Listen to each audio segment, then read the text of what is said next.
Fim de semana, Vitória. Até a próxima semana. Também para você. Um grande abraço. Valeu. A gente conversou até aqui com o cientista político e analista, não é internacional, vai falar política global, Eduardo Jorge Vior, conversando conosco diretamente de Buenos Aires. Já estávamos na sala e seguimos aqui com o nosso mestre contra-efetuador da guerra híbrida, cada vez mais visado, porque o que ele fala é problema para o pessoal que quer entregar e se fingir de nacionalista. Será que é coincidência? Não é coincidência?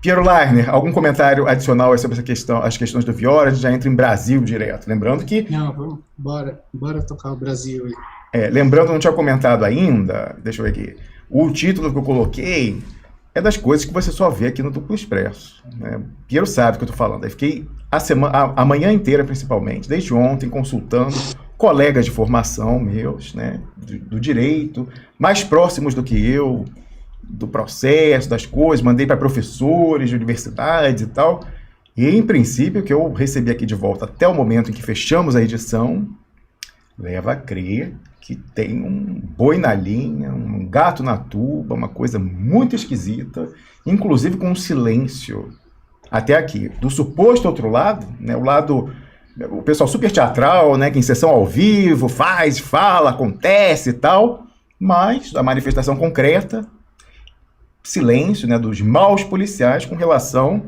a esse presentão, esse brigadeiro, né, brigadeiro de leitinho dado pelos bons policiais nessa rodada, né? Então, assim, é algo para que a gente vai alertando vocês, para estar ligado. Há um tempo já, desde que saiu a plantação, né, na agrocolônia, saiu esquisito e tal, consultei pessoas que inclusive militam nessa praça jurídico-política brasileira, tá esquisito isso aí e tal, e ontem foi confirmado. Isso aí, quero aqui, inclusive, propor, está em aberto, uma hipótese de trabalho aqui, nós não temos, né, Piero, interlocução com esse pessoal que opera para o poder transnacional do Brasil, nas instituições, nos partidos, diferentes colorações. Então, o que a gente pode ver, né, é o que sai plantado, piguinho e tal, colher os sinais das plantações e tal, e tentar processar isso de uma forma coerente. Então, eu dei o título à nossa transmissão de hoje, 2022, entre aspas, nessa coisa mítica, né, em que a soberania brasileira vai poder se manifestar, se quer dar uma guinada, 180 num transatlântico, ó, tudo que a gente viu aí, Estados Unidos e tal. Pois é, então 2022, essa coisa mítica, os últimos, no sentido mais recentes, sinais dos operadores do poder. O que a gente pode ver? Eu não estou aqui querendo fazer mistério, então vou antecipar. Eu achei muito significativa essa questão do que foi aí massificado na imprensa ontem, tanto na imprensa grande, na autoproclamada alternativa, com relação à decisão. Eu nem sei como qualificar isso, porque a decisão era a pessoa, enfim, essa manifestação, vou dizer assim, né, essa manifestação do Gilmar Mendes, ministro do STF, presidente de segunda turma, deferindo um pedido da defesa, na sequência do julgamento da suspeição do Sérgio Moro, dias depois do fim do julgamento no pleno do STF, para manter a palavra final da segunda turma, estendendo o reconhecimento da suspeição do Sérgio Moro, portanto, a nulidade de todos os atos processuais praticados por esse, para os outros dois processos, o do sítio de Atibaia, então do triplex, que foi aquele julgamento, para o sítio de Atibaia e para os dois processos do Instituto Lula. Então, a prevalecer isso, inclusive eu nem sei, nem fiz a pergunta ainda, vou consultar aí os professores universitários, qual recurso, se fosse feito recurso pela PGR e tal, qual seria o recurso para isso? Por quê? O que a gente viu?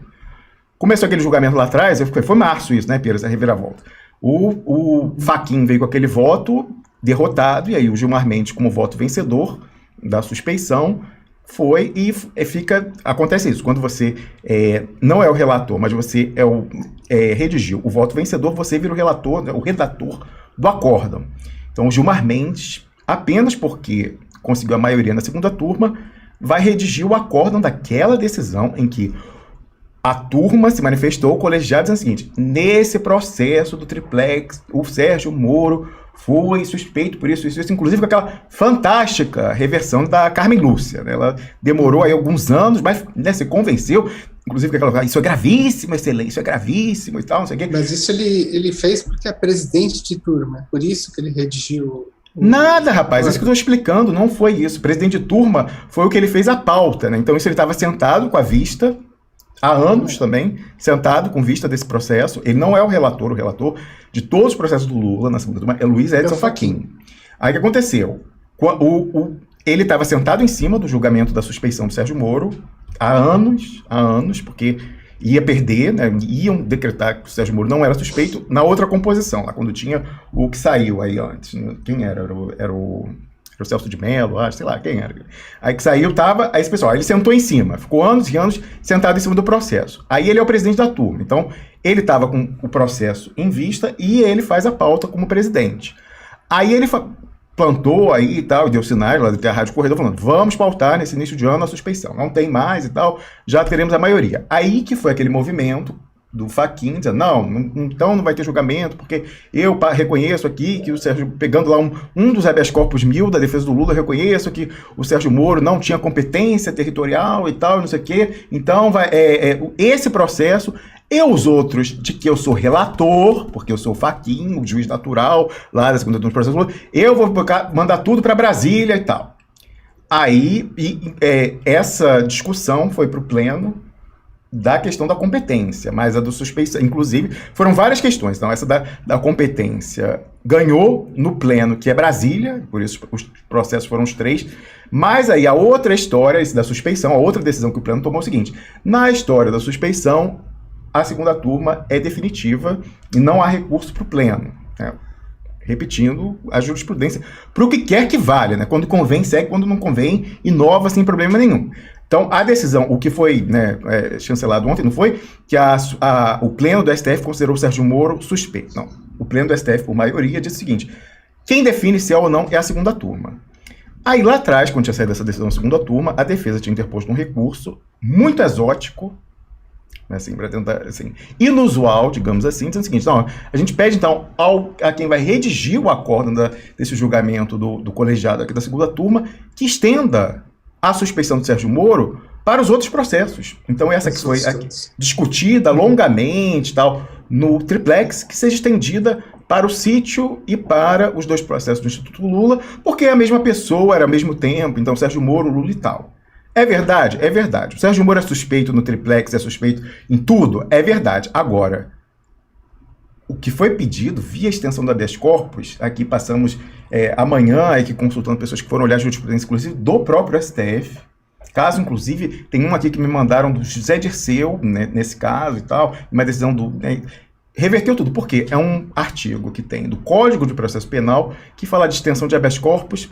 Em que caso, Piero? E até aqui o pessoal revirando, só encontrou jurisprudência sobre isso.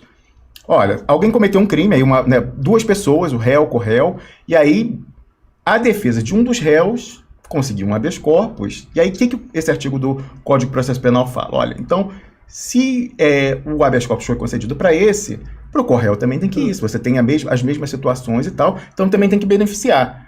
Mas não há possibilidade, inclusive tem uma manifestação do STF, vou mostrar aqui a jurisprudência, falando exatamente que não é possível usar esse artigo, pelo menos até aqui não era possível, pegar esse artigo para estender os efeitos de um habeas corpus para outros processos. Então, é no mesmo processo de um réu, um corréu, 2 pessoas. Pô, se esse daqui conseguiu, né, o habeas corpus, esse aqui, o amiguinho, o associado, o comparsa, também pode, o alegado, o comparsa também pode conseguir. Agora, pegar isso daqui para passar para outros processos, em que, inclusive, quem decidiu talvez não seja o juízo natural.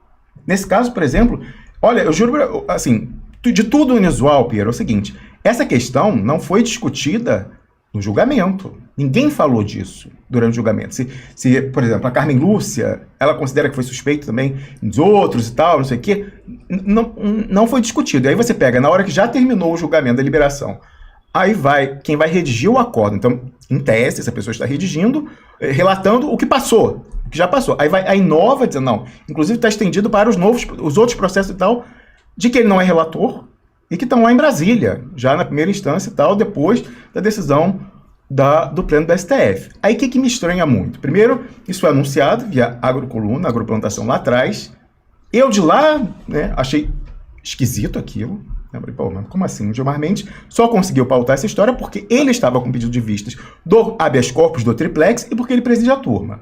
Não é o caso de outros processos. O relator é o Fachin e não botou para votar a segunda turma nada disso. As N manifestações de defesa pedindo que fosse reconhecida a suspeição nos outros casos. Foi para Brasília, achei esquisito. Registrei aqui que achava aquilo extremamente esquisito, exótico.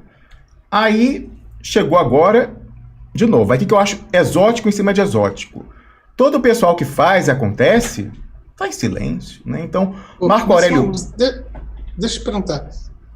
Vocês chegaram a ver, enfim, algum outro caso de julgamento de suspeição de juiz? Se tem algum outro caso no Brasil de juiz com processos em sequência em relação a um determinado réu?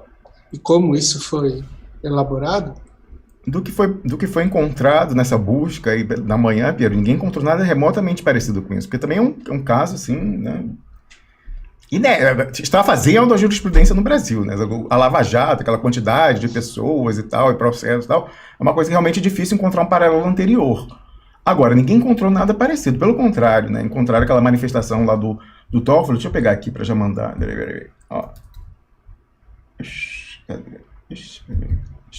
Peraí. Paciência aqui, peraí. Aqui. Deixa eu pegar, tem que pegar aqui porque não pode mostrar a pessoa que me mandou, né? Mas então, vou mostrar aqui. Um outro habeas corpus julgado, vou ler aqui, pelo Dias Toffoli. Deixa eu ver aqui.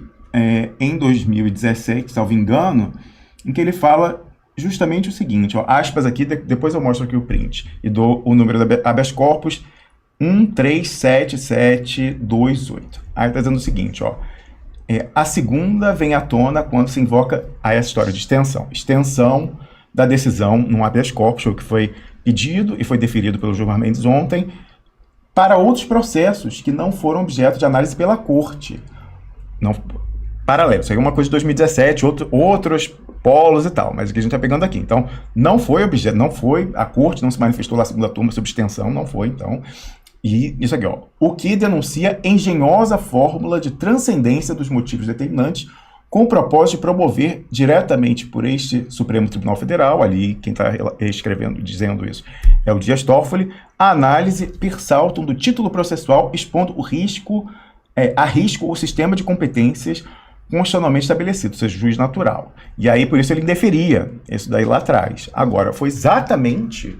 o que, de uma forma, até aqui, ninguém mandou nada parecido com isso, então que parece inédito, uma inovação de todos, né? Inovação no julgamento, ao que não foi discutido, o pessoal lá que está redigindo fala, a propósito, o pessoal aí pediu, também, e uma inovação quando o artigo 580, inclusive pela redação ali, dá a entender que essa história, quando você tem um corréu, você estende o que foi beneficiado, o benefício foi concedido a um ao outro. Agora, pegar e botar para outro processo, por mais que seja lógico e faticamente concreto, isso não foi manifestado nos processos, o juiz natural não se manifestou. Então, assim, é um favorzão que corrige uma injustiça? Sim, mas essa entidade, essa instituição que está dando um favorzão correto, merecido, até outro tempo, pelo contrário, perseguia. Então, isso que é interessante olhar.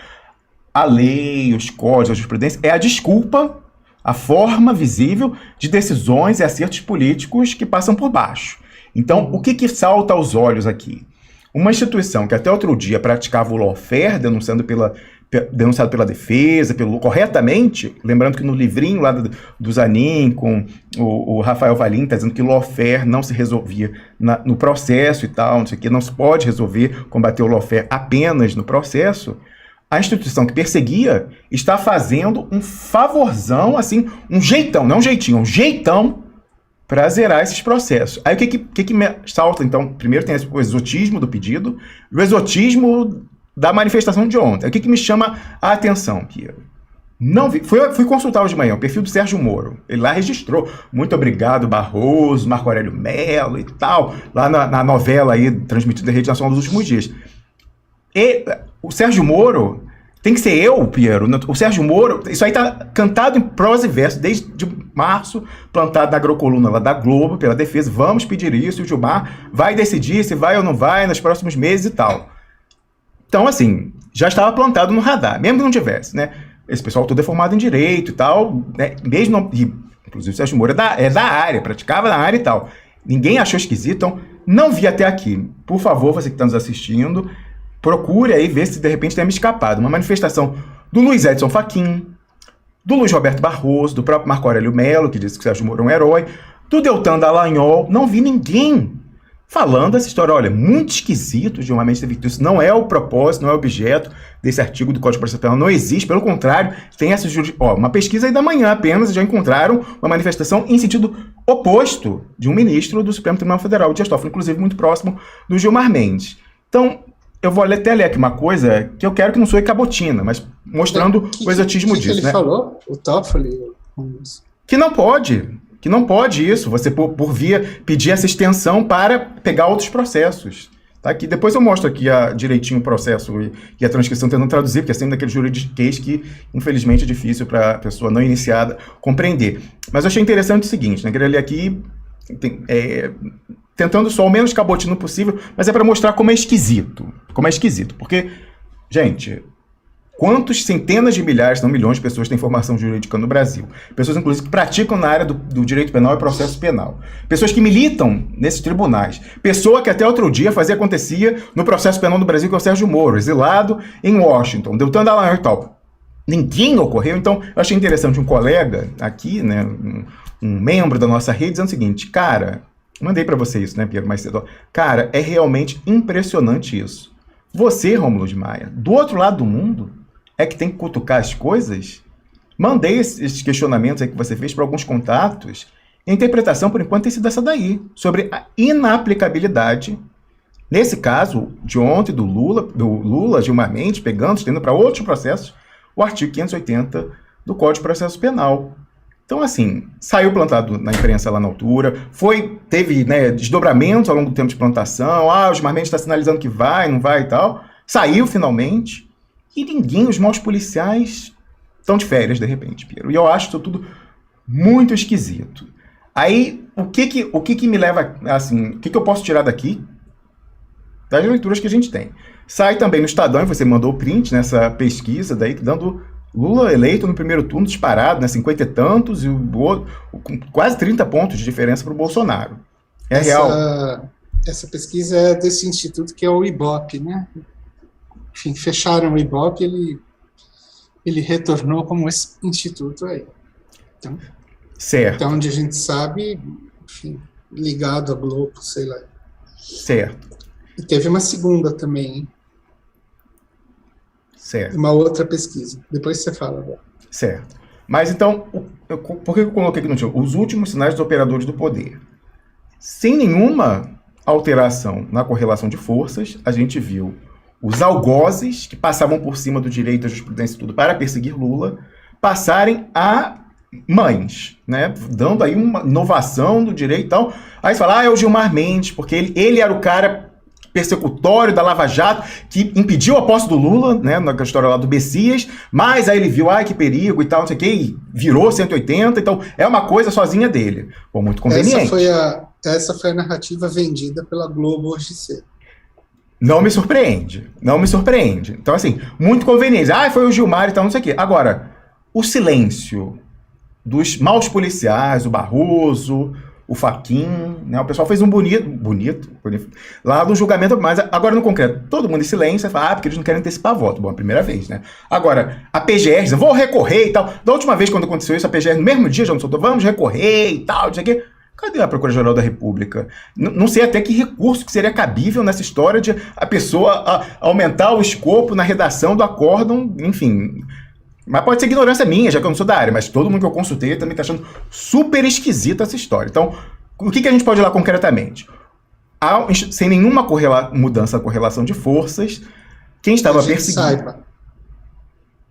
Ok. Que a gente saiba. Sem nenhuma mudança. Não, mas correlação de forças. Tá, tudo bem, mas eu tô falando assim, na sociedade. Eu estava pensando assim, na sociedade e tal. Vai ter quem vai dizer que foi as passeatas aí que mudou e tal, enfim. Né? Não tem nada de passeata, não. Tô pensando em outra coisa. Eu sei o que você está pensando, mas isso aí, amigo, acho muito difícil. Enfim. Não. Enfim. Isso teria sido notícia, Piero, assim, na Rádio Corredor aqui teria saído, entendeu? Acho muito difícil. A gente estamos chamando os documentos do Odebrecht, não é isso, Piero? Eu acho muito difícil. Ou algo do gênero, sei lá entendeu? Acho muito difícil. Banestado, resolveram falar de novo dele, sei lá. Banestado é mais difícil ainda, porque o pessoal... Esses estavam mais empenhados... Piero, qual foi a máquina que foi utilizada para eu sei, para atacar a gente no ano passado? Não foi a direita. Eu também acho muito difícil. Mas, assim, pensa só que essa pode ser uma possibilidade minoritária. Não, sim, é importante o registro. O registro. É importante o registro para a gente ver, aí pode ser. Bom, Piero, isso vai se esclarecer até outubro do ano que vem. Né? A gente está tentando analisar aqui, mas a gente vai ver concretamente a manifestação, ou quem sabe antes até, no que for confirmada a chapa e tal, e quem é a cabeça, quem não é e tal, já a sinalização talvez saia daí, mas onde que eu estou querendo chegar? Então, sem mudança aparente, conhecida na correlação de forças, em toda a sociedade, e até nessa questão aí de conversas de bastidores, dossiê contra dossiê e tal, essa coisa aí, né? Até aqui desconhecemos, certo? Sem esse tipo de alteração, o pessoal que era perseguidor mor até outro dia, o mesmo pessoal que tirou o Lula do jogo político e botou ele na cadeia, tirou da cadeia e recolocou na disputa presidencial, precipitando uma antecipação da dinâmica eleitoral em um ano. Né? A formação de chapa, palanque estadual, não sei o quê. E há algumas semanas eu venho registrando aqui, inclusive discutimos na semana passada, a minha incompreensão do que seguir. Então, o mesmo STF, o timing, tudo, tal, o pessoal colocou lá e reabilitou o Lula, o cancelamento das decisões e tal, não sei o quê. E aí agora zerou os processos que estavam mais adiantados, né? O do sítio, sobretudo, que era mais complicado. E você está pondo nessa conta também que o Moro declarou essa semana, acho que foi há 3, 4 dias atrás, ou seja, logo antes dessa decisão sair, que ele pode sim ser candidato à presidência da República, e pela primeira vez ele falou isso. A gente sempre tem que... Teve uma nova manifestação, Piero? Porque teve aquela plantação que a gente comentou já na semana passada. Talvez seja essa que você esteja fazendo alusão. Mais uma. Foi agora. Foi. E ele declarou isso, acho que foi na Veja, se não me engano, sei lá, eu vi em algum lugar. E duas coisas... Mas aspas para ele, porque que a gente tinha visto na Veja também... então já é um passo a mais. O que a gente tinha comentado aqui na semana passada era o relato através de amigos, naquela plantação. Ele próprio manda plantar, pode ser, né? Planta plantar e falar, tem dito a interlocutores que pode ser, mas vai definir em outubro desse ano e tal. Né, é verdade, a gente falou isso. Mas eu acho que deu não sei. Tá. Então retiro o que eu disse aqui. Seja como for, ele não aparece na pesquisa do Ibope, mas aparece na outra, como o que está mais próximo do Lula, num eventual segundo turno. Veja bem, o Lula bate todos ali, e o Moro, ele encosta. Se você quiser mostrar aí, quem botou os gráficos no Facebook foi o Guilherme Lemos. Seja como for.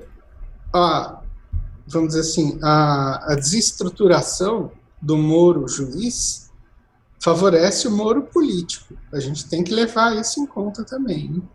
Quer dizer, não é só um favorecimento ao Lula, isso aí. É um favorecimento de uma nova posição que o Moro vai começar a ocupar com cada vez mais legitimidade, quando ele se atrelar a um discurso de heroísmo, vamos dizer assim.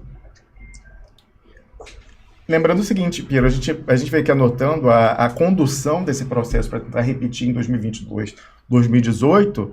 2018, o tema forçado foi a corrupção. O Bolsonaro entrou com aquela história, ele é o candidato apoiado pela Lava Jato contra a corrupção. Isso desgastou ao longo desse tempo, inclusive vendo as coisas esquisitas da atual administração. O pessoal está conseguindo pautar isso de novo, Piero. Inclusive lembrando daqueles discursos do Barroso, e tal, não sei o quê, né? O vingador de não pode isso e tal, o retrocesso e tal. Agora me ocorreu uma outra coisa. Adiciona aí a tudo isso, essa ventilação que estão dando aí, plantação também, de que tudo foi um trabalho do tal do grupo Prerrogativas, que conseguiu convencer os juízes do STF e outros. Eu imagino convencer. Vamos, a gente voltou para uma espécie de ágora grega, que você conseguia convencer os outros usando a lógica da argumentação. Tá legal, vai.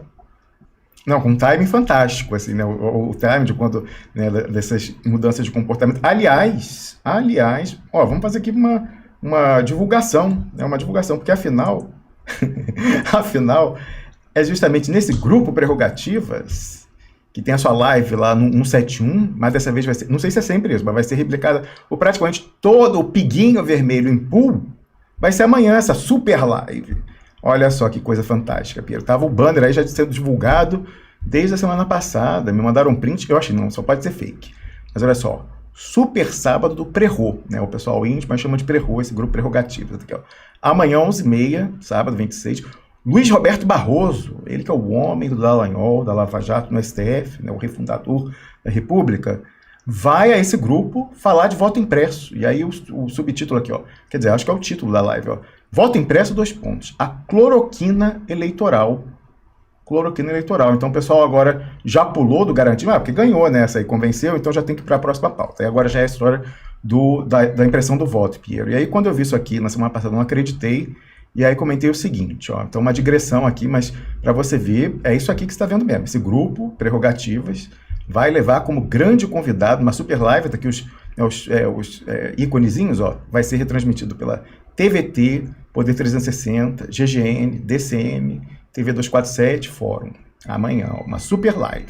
Aí daqui eu comentei, né, vendo isso, falei, gente, primeiramente, é real ou é fake? Não, gente, é real, é real. Inclusive tá aí nos meios de divulgação oficial desse grupo. Falei, quer dizer que o Luiz Roberto Barroso vai estar numa super live do Prerro? O Piguinho Vermelho vai estar todo em pool amanhã, levantando a bola do homem do Deltan Dallagnol no STF, aquele que chamou o Lula de ladrão em juízo, ainda no outro dia. Aí o amigo que falou, pô, mas tem que ser você do outro lado do mundo. Pois é, aqui também eu falei, pô, ninguém percebe nada de errado nisso? Só eu, Rômulo Maia, noto contradições desse tipo, nesse nível? Olha, dizem que esse tal, no meio aí, dizem que esse grupo, tal Prerro, que usa operadores do direito, com mais de uma acepção em operadores do direito, como face pública, seria indiretamente financiado, via as faturas, né, das bancas, por quem estava pendurado na Lava Jato, Piero, e não pode aparecer, nem convém que apareça. Aí você fala, pô, mas a Lava Jato é lawfare e tal, é verdade, mas com razão, então estava pendurado, sem razão. Quem tem esse tipo de grana para bancar esse tipo de esquema político, comunicacional, jurídico, entre aspas, costuma operar como no Brasil? Né? Quem dá certo no Brasil, normalmente tem que fazer que tipo de compromisso do ponto de vista ético? Enfim, continuando. De qualquer forma, esse finíssimo grupo de lobby, Prerro, gatekeeping e branding devidamente faturado, cujo propósito é operar o varejo VIP dos corredores forenses, não se chamava Prerrogativas? Não nasceu como antagônico justamente ao lavajatismo, cujo maior representante hoje nas instituições, na mídia, em todo lugar, Piero, é o Luiz Roberto Barroso? Vale tudo para desinformar e farsear sobre o voto auditável? Inclusive ter pessoas de formação jurídica, todos aí são professor de direito, advogado, procurador, o que é que seja, mas a maior parte é advogado aí, né, enfim. Inclusive ter pessoas de formação jurídica patrocinando uma campanha de invasão de competência exclusiva do Legislativo pelo Judiciário, numa clara articulação política, é você tentar mudar as coisas para pressionar voto a favor ou contra no Congresso, torpedeando matéria em plena tramitação no Parlamento. Matéria essa, aí eu estou falando, é o pessoal aí das inovações e de sucupira jurídica. Matéria essa que será julgada depois por esse mesmo cara de pau, o Luiz Roberto Barroso, no TSE e depois, ao fim e ao cabo, no STF. O Luiz Roberto Barroso está pendurado, pelo menos na CC5 do Banestado, que mais uma vez eu coloquei o link, para aquele artigo que ninguém ousa, aí é o consenso político, era esquerda, direita, tal. Ninguém fala disso aqui, ninguém fala do Barroso na lista da CC5, sem explicação. Prescreveu, era irregular e tal, se acertou com a Receita. Eu quero saber a origem dos 2 milhões de dólares emitidos ilegalmente. Já era funcionário público, procurador do Estado do Rio de Janeiro e professor da Universidade do Estado do Rio de Janeiro. Então, eu quero saber, eu quero que a sociedade brasileira possa dormir tranquila, na certeza de que nenhuma tentativa de pressão indevida pode ser exercida sobre essa pessoa que preside o TSE e é um ministro mais lavajatista do STF, tá certo? Então, ninguém ousa falar disso, só a gente aqui. Então, pendurado, pelo menos na CC5 do Banestado, e aí outra coisa também, presumível, né, a derivar de uma interpretação, pendurado também no Deltan Dallagnol, segundo, entre outros, Reinaldo Azevedo, que não se declarará, o Barroso, impedido? Imagina, quem que antecipa voto, faz, acontece, né? Fazendo movimento político para tentar mudar voto no Congresso. Você acha que alguém no Brasil, por antecipar voto, fazer pressão antes, depois se declara impedido na hora de julgar lá no STF? Imagina. Aí atenção agora à conclusão. Tudo uma grande farsa. De todos os lados. Não? Então quem ousa questionar o Luiz Roberto Barroso sobre a origem dos 2 milhões de dólares remetidos ilegalmente ao exterior? Quando já era, como eu disse aqui, funcionário público. Aí eu marquei todo mundo. Isso aqui é do Twitter, tá todo marcadinho lá. Quem ousa perguntar ele? O Lula? Ousa? Não. Ciro Gomes? Ousa? Não. Jair Bolsonaro? Fala, Barroso, ele falou lá no cercadinho do plano, Barroso, sabemos teu passado. Ousa questionar sobre... Não. Bia Kicis aí, que está, né, batendo boca não, fazendo posições retóricas no parlamento, quando ele vai lá visitar, ousa falar disso? Não. Carla Zambelli? Não. Glauber Braga, que nesse programa disse que ia perguntar. Ele nesse programa veio aqui e falou, não, eu não tenho problema nenhum, interpelar, fazer um ofício e tal. Não. Imediatamente, saindo do ar, não sei se foi convencido, não ousa perguntar o Barroso a origem do dinheiro. Jones Manuel, vamos lá, de repente é um revolucionário e tal, ousa perguntar? Não. Em tempo, o gestor do grupo Prerrogativas, é Marco Aurélio de Carvalho. Atenção esse nome, Marco Aurélio de Carvalho. Ele vai estar amanhã, tá aí no banner, ó, a carinha dele é esse aqui, ó. Deixa eu pegar aqui o banner e mostrar a carinha dele para você que não conhece. Ó, esse aqui, ó. Passando em volta, esse aqui no meio, central, ó. Esse é Marco Aurélio de Carvalho. Então, Marco Aurélio, cadê aqui, ó? Peraí. Marco Aurélio de Carvalho. Ele vai estar, então, na live com Barroso amanhã. Sabe de quem que ele é sócio, Piero? Ele é sócio do notório operador José Eduardo Cardoso. Sócio mesmo, foi passado. São sócios em banca de advocacia. Alguns dizem, as más línguas, certamente, que ele seria a laranja do Cardoso, né? Um mimimi. Ele faz o que o Cardoso não pode aparecer fazendo, ele faz. Se for, de fato, aqui, hipoteticamente, se ele for laranja do Cardoso, será que aqui também, na história do Prerro e nesse ataque que esse grupo está fazendo à bandeira do voto auditável? Aí olha que interessante. Quem é Cardoso? Cardoso é aquele ex-ministro da Dilma Rousseff que nunca pega avião de carreira, não é só para os mortais. Só anda Brasil afora de jatinho. Não era jatinho da FAB, não. Até hoje anda de jatinho aí privado. Uma pessoa, né, que, enfim, era procurador do município, tá certo? Aí agora tem a banca, mas a banca deve estar faturando muito, né? E tem que ver se é a banca que está pagando, né? Ministro e tal. Quem banca isso? Quem banca o cara só se deslocar Brasil afora de jatinho?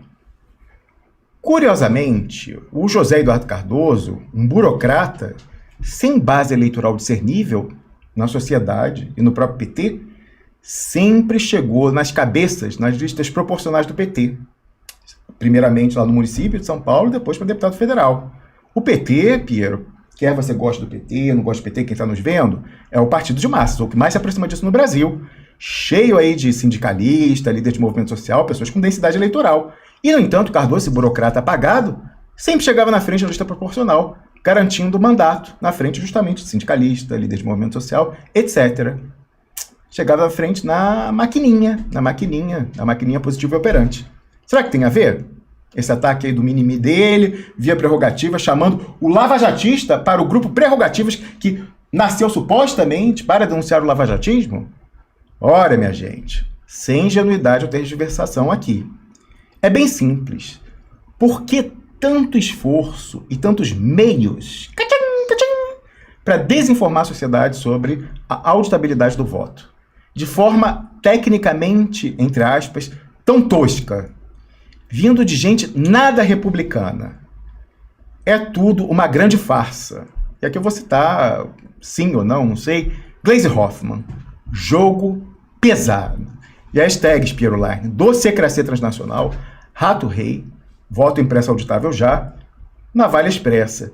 Piero, eu vejo essa questão aí também, é outro sinal aí da correlação de força e tal, que é o seguinte: a postura do PT continua sendo a mesma, de demonizar. Se alguém quisesse, se houvesse a expectativa do PT de ganhar a eleição, assumir e não incendiar o Brasil, de fazer essas plantações aí de articulações dos golpistas, terceira via e tal, o PT deveria ser o maior interessado nessa bandeira da auditabilidade do voto, certo? E não, é o contrário, é o que mais usa o maquinário para demonizar isso e tornar um fla-flu, né? Ah, se você é bolsonarista, você é a favor, se você é contra o Bolsonaro, você tem que ser contra a impressão do voto. Então, eu não vejo a expectativa de o pessoal assumir o governo no PT por manter essa posição até aqui, certo? Aí a gente tem que tentar pegar tudo coerentemente. Então, você vê, vamos usar essa máquina aí do 171, prerrogativas, amanhã para levar o Barroso lavajatista no grupo prerrogativas para torpedear com a história da cloroquina eleitoral. Então, pegando aí o conjunto da obra, o que eu acho mais provável? Tem várias coisas para discutir, quero ouvir você, mas o que eu acho mais provável até aqui?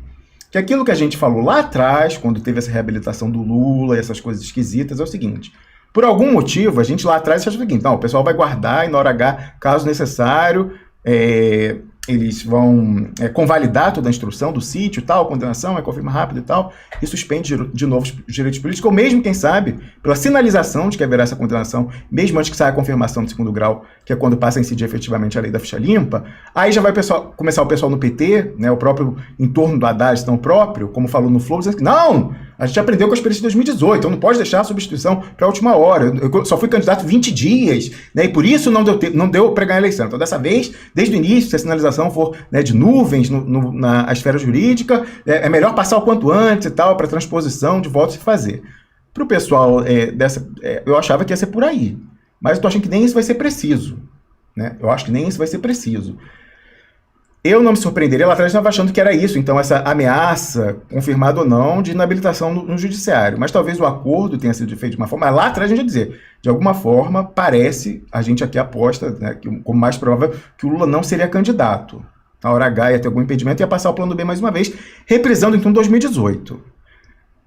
Essa espada de Damocles judiciária, a prevalecer esse exotismo do Gilmar Mendes, eu repito, sem nenhuma contestação nas redes sociais e na imprensa, de Fachin, Dallagnol, Sérgio Moro, até aqui, que eu acho muito esquisito também. Eu acho que algum entendimento em off, Piero. E aí fazer o quê? Ele não concorre para um Senado, para a Câmara, vai aproveitar a vida e tal, descansar. Eu não sei, mas eu estou achando que, olhando essa questão do PT continuar sendo o mais empenhado da demonização da austabilidade do voto, é possível que o Lula, com toda essa carga que foi trabalhada, possa se tornar comandante em chefe das Forças Armadas, possa se tornar presidente do Brasil com essa célula muito coesa, né, do bolsonarismo nas redes, no social e tal, o pessoal que eles falam, milicianos, policiais e tal, não sei o quê. É possível, sem que o PT defendesse, tivesse essa expectativa, sem dobrar a aposta do Bolsonaro na impressão do voto, eu acho que eles não têm expectativa, primeiramente, de tornar governo. Agora, nessa história daí do próprio Lula ter sido reabilitado por quem até outro geral Góes, eu acho que isso é um sinal forte de que ele não será candidato. É a única coerência que eu consigo ver no planejamento, Piero. Você concorda, discorda, em parte, no todo? Quais qualificações você traz para esse debate, Piero Leiner? Não, só ponderações aí, porque está realmente complicado antever o que vai ser esse cenário aí. Só duas informações complementares a isso. Hoje cedo, na Globo News, logo depois que eles narraram e comentaram o caso Gilmar Lula, e quem comentou foi aquele Otávio Guedes, que é o cara, digamos assim, mais à esquerda ali, mas estava só ele comentando, né? É ele e faz dupla com aquela Júlia do Alib, que também supostamente tem uma posição mais progressista, né? Sei lá, como é que chama isso? Até esposa do Antônio Prata, que é um cara bastante crítico ao Bolsonaro e tal, e eles levam muito essa crítica lá para esse horário, que é o horário que acho que é mais ou menos das 7 até umas 9 ou 10 horas da manhã, não sei qual é o patamar de audiência que tem nessa hora. Mas, enfim, ele, primeiro, apresentou como sendo absolutamente natural e lógico o entendimento do Gilmar. Ele disse que conversou com o Zanin a respeito, que o Zanin explicou a lógica disso daí para ele. Nessa hora, eu me distraí com umas coisas que estavam rolando aqui em casa, eu não vi exatamente qual foi a explicação que ele disse que o Zanin deu. E ele disse o seguinte, olha, tem um monte de coisas que aconteceram, tem spoofing, tem não sei o quê, mas a verdade é uma só. Quem sepultou a Lava Jato foi o Sérgio Moro quando decidiu entrar no governo Bolsonaro. nessa hora, encerrou o comentário dele. Sabe o que veio logo depois? Eu não sei se imediatamente depois, eu acho que foi bem logo depois mesmo. Uma entrevista ao vivo, eu acho, com aquele sujeito do TSE. Como que chama? O sujeito que é parente dos militares, começa com J. Jano, não é Jano? Não sei quem é. É Aquele ministro que do sempre TSE? falou- Ministro do TSE? Não ministro do TSE, não o cara do TSE, da coisa eleitoral, o sujeito que está defendendo a urna eletrônica, um funcionário, né? Eu acho que é O Giuseppe Giannino, o prodígio Janino. brasileiro. o próprio Janino, isso, exatamente. E ele fez ali uma entrevista longa, explicando por que é um retrocesso, quer voltar 20 anos atrás, que em 2002 já tentaram fazer a urna eletrônica com voto impresso, foi um fiasco essa tentativa, e de que não existe isso de ter voto impresso não manipulável. Foi o que ele falou. Onde se põe a mão humana, existe corrupção. Então, veja, essas coisas não são encadeadas por acaso, porque uma editoria pensa exatamente a sequência daquilo que vai aparecer num jornal. Então, eu acho assim, quando se fala reabilitação do Lula e logo depois se faz um telejornal uma defesa da urna eletrônica, você está lançando aí no campo subliminar, entendeu? Uma mensagem. Né? Então, há algo a ser pensado aí. Não sei exatamente o que, preciso pensar mais até a esse respeito, mas me parece que se encaixa um pouco em tudo isso que você está falando. Outra coisa, eu resolvi ver aqui essa notícia do Moro voltar a ser presidente. Né? Bom, de fato, ela é da semana passada, mas essas notícias são assim. Dia 8 de maio, ele disse que desistiu. Dia 24 de maio, plantou-se uma notícia de que ele ia se candidatar a senador por Santa Catarina. E dia 18 de junho, voltam a ventilar que ele vai ser candidato a presidente. Veja bem, essa sequência, desistir senador e candidato a presidente, é a mesma que estão plantando em relação ao Mourão. E tudo isso aparece exatamente na mesma sequência da temperatura aumentando em relação ao Bolsonaro.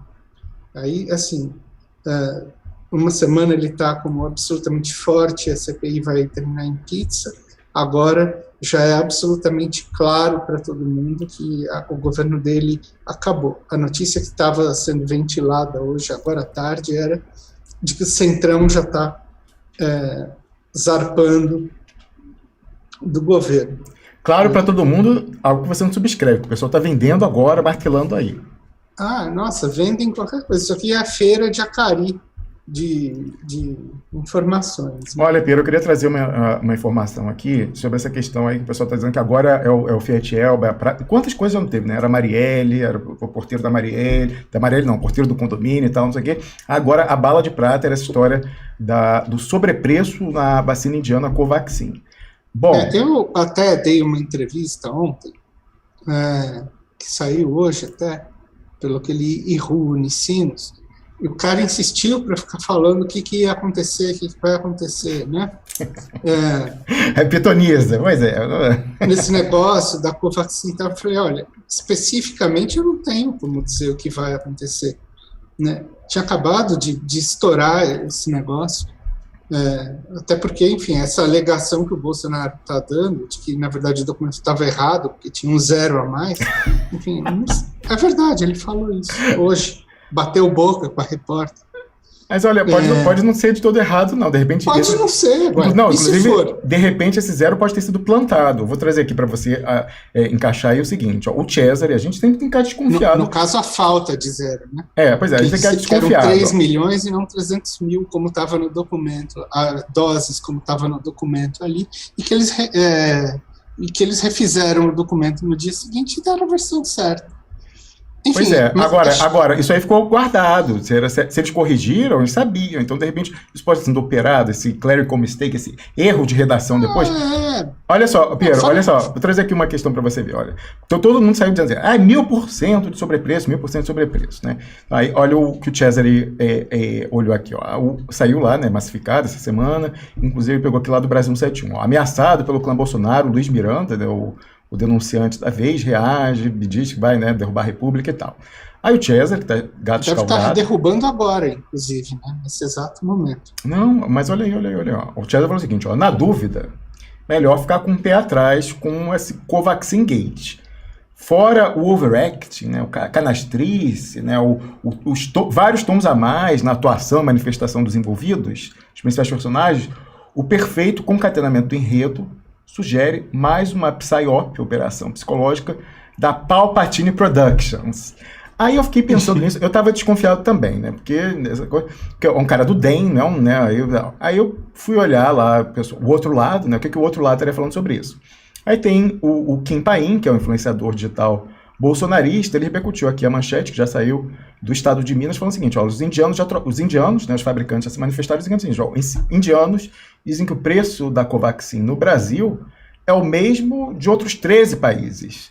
Aí está aqui, né, o subtítulo. Na Índia, o preço da dose foi definido em $16 para hospitais privados, valor superior ao estipulado para o Brasil e para esses outros 13 países, e de $5,30 para governos estaduais, publicado no dia 23 de junho. E aí eu coloquei aqui, né, peguei essa manifestação, coloquei para o Chess e falei, olha aí, realmente, então, e essa questão aí que você falou, tinha um erro lá de redação, então eram, né, 10 vezes mais dose e tal, então no denominador aí para dividir o valor, faltou isso. Agora, há quanto tempo o sujeito falou, aí já não foi ver e constatou, e aí guardou isso para soltar no momento, e aí o pessoal, agora vai para cima e tal, e depois sai todo mundo desmoralizado. E o que o pessoal bolsonarista anotava nas redes sociais era o seguinte, a história dos 1000% sumiu, ninguém mais fala de 1000% e tal. Então vai ser interessante olhar qual vai ser a narrativa colocada hoje, já que, em princípio, a inicial já está meio desmoralizada, Piero. Bom, mas então, o que eu disse pro cara lá na entrevista? Eu falei que de qualquer jeito, enfim, essas coisas estão rolando, né? Toda semana aparece um negócio, enfim, a gente vê a reação, isso aí é o padrão da coisa, mas o que a gente sempre falou aqui, Ramos? Que a hora que grudarem o carimbo com a palavra corrupção na testa do Bolsonaro é a hora que o sinal está dado. Isso pode ser, foi o que eu falei lá, um balão de ensaio, só para eles verem qual é a potência que esse negócio adquire. Para daí, assim, porque que foi fácil detectar? Que um monte de gente já se precipitou em dizer que já era, vai abandonar, vai não sei o quê, pá. Militar já falando, já chegou e-mail daqueles malucos dizendo que não é possível, que não sei o quê, porque tem que livrar esse país da corrupção de uma vez por todas, e só uma chapa Moro, Santos Cruz. E parece, pelo que me mandaram, de novo, Santos Cruz foi uma das pessoas mais acessadas ontem pela imprensa e falou um discurso completamente roteirizado. Parecia que ele estava com um teleprompter, uma amiga aí relatou. Eu não vi a live dele, enfim. Mas o que a gente percebe é mais ou menos isso, entendeu? Quer dizer, se isso... Porque eles não vão fazer de tacada, eles têm que ter o controle do processo, ver o alcance da narrativa, ver por onde vai. Isso não é um negócio que vai ser feito assim na louca, não. Então, eu acho que isso foi um belo balão de ensaio. Assim como eles já estão ensaiando esse negócio da terceira via faz tempo. Assim, não iam dividir a terceira via. A desistência do Huck só pode ser para abrir caminho para uma coisa que está muito mais consolidada. Bom, entre as notícias desse negócio de Sérgio Moro, a Jovem Pan, que é um veículo bem à direita, acho que é a única que está dizendo aqui que essa decisão de ontem do Supremo sepultou a Lava Jato e abriu o caminho político para o Moro. Incrível, né, eles estarem vendo isso. Tá aí a manchete deles. Olha só, às vezes o pessoal fala mais do que deve. Sei lá, né? Olha. Não, o fato é que, assim, o pessoal da imprensa precisa arriscar para tudo quanto é lado também, né? Então, assim, a gente vai ver palpite aparecendo em tudo quanto é frente agora. E eu acho isso. Aliás, se não me engano, o Igor Guello falou uma coisa parecida ontem na Folha também, dizendo mas num tom ressentido, assim, entendeu? Olha só, acabaram com a primeira e única tentativa de derrotar o mal da corrupção no país. Realmente, o Moro isso, o Moro tropeçou, mas agora ele, enfim, vai ter um capital político qualquer para ele. Isso é uma coisa importante, assim, da dinâmica, da construção desses discursos que se faz por oposição binária, entendeu? A derrocada do Moro juiz é a ascensão do Moro político. E eles vão ter que dar um jeito de apagar, digitar o Moro associado ao Bolsonaro. Esse é um problema. Porque ele vai aparecer como uma espécie de Bolsonaro purificado. Tá entendendo? Como o cara que, enfim, tentou, chegou, fez, não conseguiu, mas agora sim, aquele projeto de 2018 que todo mundo pôs fé vai ser legítimo. E assim, para mim continua sendo a chapa que mais faz sentido, a chapa Moro Santos Cruz, porque ela repete de forma purificada, de novo, assim, como uma espécie de purificação de laboratório, né? No imaginário, vamos dizer assim, a chapa Bolsonaro-Mourão, de certa maneira. Então, assim, dentro desse cenário, se você me pergunta aquela hora o que eu acho que é o mais provável, menos provável, não sei o quê, eu não sei se vão descartar a candidatura do Lula. O ideal, na cabeça deles, que eles podem estar pensando, Ramos, é um embate entre Lula e Sérgio Moro, com Moro vencedor. Porque isso realmente é um negócio que vai sepultar o lulismo, né? É verdade. Não, eu concordo com você que esse é um cenário ideal para essa manipulação. Agora, eu tenho assim, dúvidas com relação a isso, porque essa é a única composição, Piero, que arrisca fugir do controle da Glória Magadã. Você está falando aí, ó, testou, concordo com tudo que você falou, e essa coisa, vamos testar, né, se cola ou não cola, a corrupção de uma forma controlada, vamos ver quem sai, não sai, tudo é dinâmica, na opinião, né, nas próximas pesquisas, na classe política, nas instituições, etc. e tal. Estamos vendo isso daí, né? E você falou, olha, o descarte do Bolsonaro, em princípio, tem que ser na chave que alavancou ele, que era do combate à corrupção e tal, não sei o quê. Então, se tem esse controle tal, dialético entre a roteirista lá, a Glória Magadã, e a população, essa do Lula, por todas as questões que a gente falava aqui, ainda lá em março, quando ele tinha, né, sido colocado de volta no jogo, é aquela coisa que pode fugir ao controle, aquela profecia que se torna realidade, é a única dessas conformações aí que eu vejo. Lembrando que no final, o ajuste fino, não pode ser um ajuste grosseiro, mas o ajuste fino pode se dar nas máquinas positivo e operante, é a única que eu acho que pode escapar o controle da dinâmica por tudo, pelo Lula, pelo que ele tem de talento individual e tal, não sei o quê, e da própria... Não, tudo bem, porque vamos considerar que o ajuste que a máquina pode fazer é numa porcentagem. Ele não pode transformar uma eleição que é 90-10 em 55-45. Eu acho que isso está completamente fora de cogitação. Mas, assim, a gente já viu o descalabro acontecer em 2018 na eleição para senador. Assim, eu acho impossível o resultado do Requião. Eu acho difícil aquele resultado da Dilma. Eu acho complicado o resultado do Witzel no Rio de Janeiro. Então, assim, muita coisa bizarra aconteceu em 2018 para que a gente não leve isso em consideração para 22 também. Olha, eu queria pedir uma manifestação a quem está nos assistindo no YouTube, para, por favor, dizer se o sinal está travando, porque eu estou vendo aqui que virou não é ecocardiograma, é eletrocardiograma, virou assim, está tudo no número de visualização, isso em geral significa que está tendo estabilidade no sinal. Então eu peço que, por favor, as pessoas aqui me informem no chat se está tendo problema. Piero, pois é, eu concordo com você, inclusive é o seguinte, aí pensando assim, o que pode escapar? seria interessante olhar essas pesquisas de hoje, lembrando que muita coisa pode mudar. 2018 foi o ano das operações psicológicas para a Platini Productions. Mas é o seguinte, na maquininha, eu acho que a partir de 45, 55 você pode fazer o que quiser.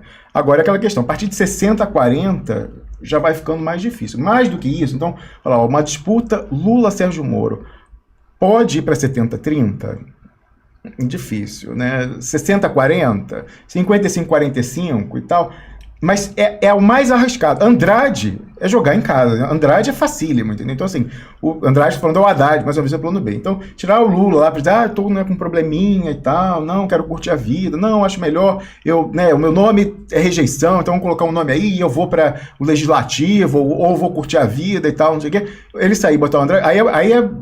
Né, se tiver muito ameaçado, né, esse resultado dessa chapa Sinergia Brasil 2.0, Moro, Santos Cruz como os novos Bolsonaro, Mourão, se tiver muito difícil, aí bota o Andrade. Agora, se tiver totalmente controlado e fique entre 55 e 45 no real, para o pessoal poder jogar, aí eu acho que é o ideal. Agora, é aquele que o pessoal, mesmo com controle total e tal, acho que ainda vai ter uma pontinha de friozinho na barriga, Piero, de quem está fazendo esse roteiro. Não, pode ser, mas a gente tem que considerar, vamos dizer assim, a hipótese do tema corrupção voltar a ser bombardeado no Jornal Nacional todo santo dia, entendeu? Com aquele painel no fundo, com o esgoto jogando dinheiro. Tarará, tarará, tarará. E isso tem uma chance de recair no número 1. Número 2, Bolsonaro ainda não tem partido. Então, assim, eles jogam com essa coisa da reeleição dele, mas enfim. Tanto que eu acho, assim, pensando alto aqui, né? Assim, talvez um cenário plausível seja o Bolsonaro derretendo que nem o Temer, você está entendendo, com corrupção todo santo dia, na televisão, sendo falado, um negócio absurdo, assim. O país, de novo, à beira do caos, porque foi essa a OPSI da outra vez, não sei se vocês se lembram, todo mundo falando de anomia, de não sei o quê, aí a intervenção no Rio, que foi cuidadosamente planejada, logo depois daquele golpe de mídia, o assalto ao supermercado Zona Sul, com a Globo filmando. Do lado de um batalhão da Polícia Militar, das madames ali no Leblon, no Rio de Janeiro. Arrastões, e aí o pessoal pedindo intervenção militar e tal, isso de um lado. E caminhoneiros, né? A greve, né? Eles sempre aparecem como um fator de ameaça, e sempre a ideia de uma função estabilizadora das Forças Armadas. Inclusive, você pode levar em consideração a possibilidade do Bolsonaro tentar fazer uma espécie de jogada ensaiada, teatral, de autogolpe, vamos dizer assim, com as Forças Armadas chegando como os paladinos da legalidade e fazendo, provocando o recuo dele, mas com as suas fileiras abaladas, de modo que só um general Santos Cruz, um Moro, um consenso desse tipo, pode salvar o negócio do desespero absoluto. E note bem, hein? Os emissários do PT voltaram a falar em mexer em coisas nas Forças Armadas, voltaram a produzir alergia nos milicos, assim, do jeito que eles sabiam muito bem que não podiam ter feito. Fizeram isso na semana passada, como a gente discutiu aqui. Continua, Piero. Um amigo aí me mandou o José Dirceu, o espantalho por excelência desses meios, continua no Tour de Presse, a gira midiática do Piguinho Vermelho, falando dessas coisas, entre outras alergias provocando aí nesses atores, Piero. Então, é isso. Agora, realmente, para quem está pensando no Lula assumir o governo em 1º de janeiro de 23, eles não estão sendo muito cautelosos, não. Isso depois que eles estão chamando a ajuda de universitários e perguntando aí o que a gente deve fazer, como que a gente deve agir. Aí você fala... Procuraram você, inclusive, pessoas que estão falando desse tipo de coisa agora. O Manuel Domingos, gente que, enfim... o João Roberto Martins Filho, enfim, constantemente.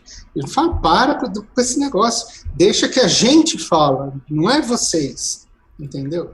Deixa aí o serviço sujo para quem é isento, e não das fileiras do partido, que vai dizer que vai chegar no primeiro dia e baixar um decreto dizendo que vai mexer no currículo dos caras lá, nas promoções, que vai alterar tudo, que vai não sei o quê, que vai fazer e acontecer ali dentro. Bom, veja bem, antes que o sujeito diga que eu estou falando A, B, C ou D, hein, Ronzo? Não é que eu ache que não tem que mexer em coisas ali. Só estou dizendo quem é que deve falar e fazer esse negócio e como. Você está entendendo? Não é antes da campanha acontecer. E com relação de forças, né, Piero? Vai falar, o presidente ou comandante em chefe, isso aí está apenas na esfera do Executivo Federal. Meu amigo, para entrar no comandado de segurança, no STF, o pessoal matar no peito, instituições, um projeto de lei e tal, sei lá o quê.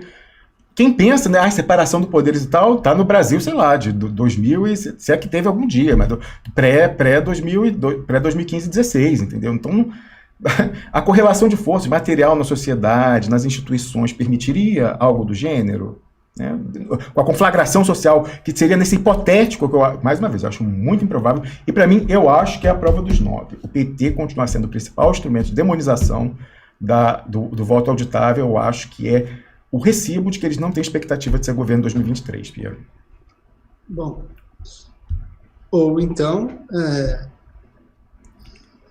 a não ser que tudo passe pela ideia de que eles já chegaram a um grande acordo nacional, que eu acho, assim, de todos os cenários, o mais improvável, mas vamos pôr isso na caixinha também, entendeu?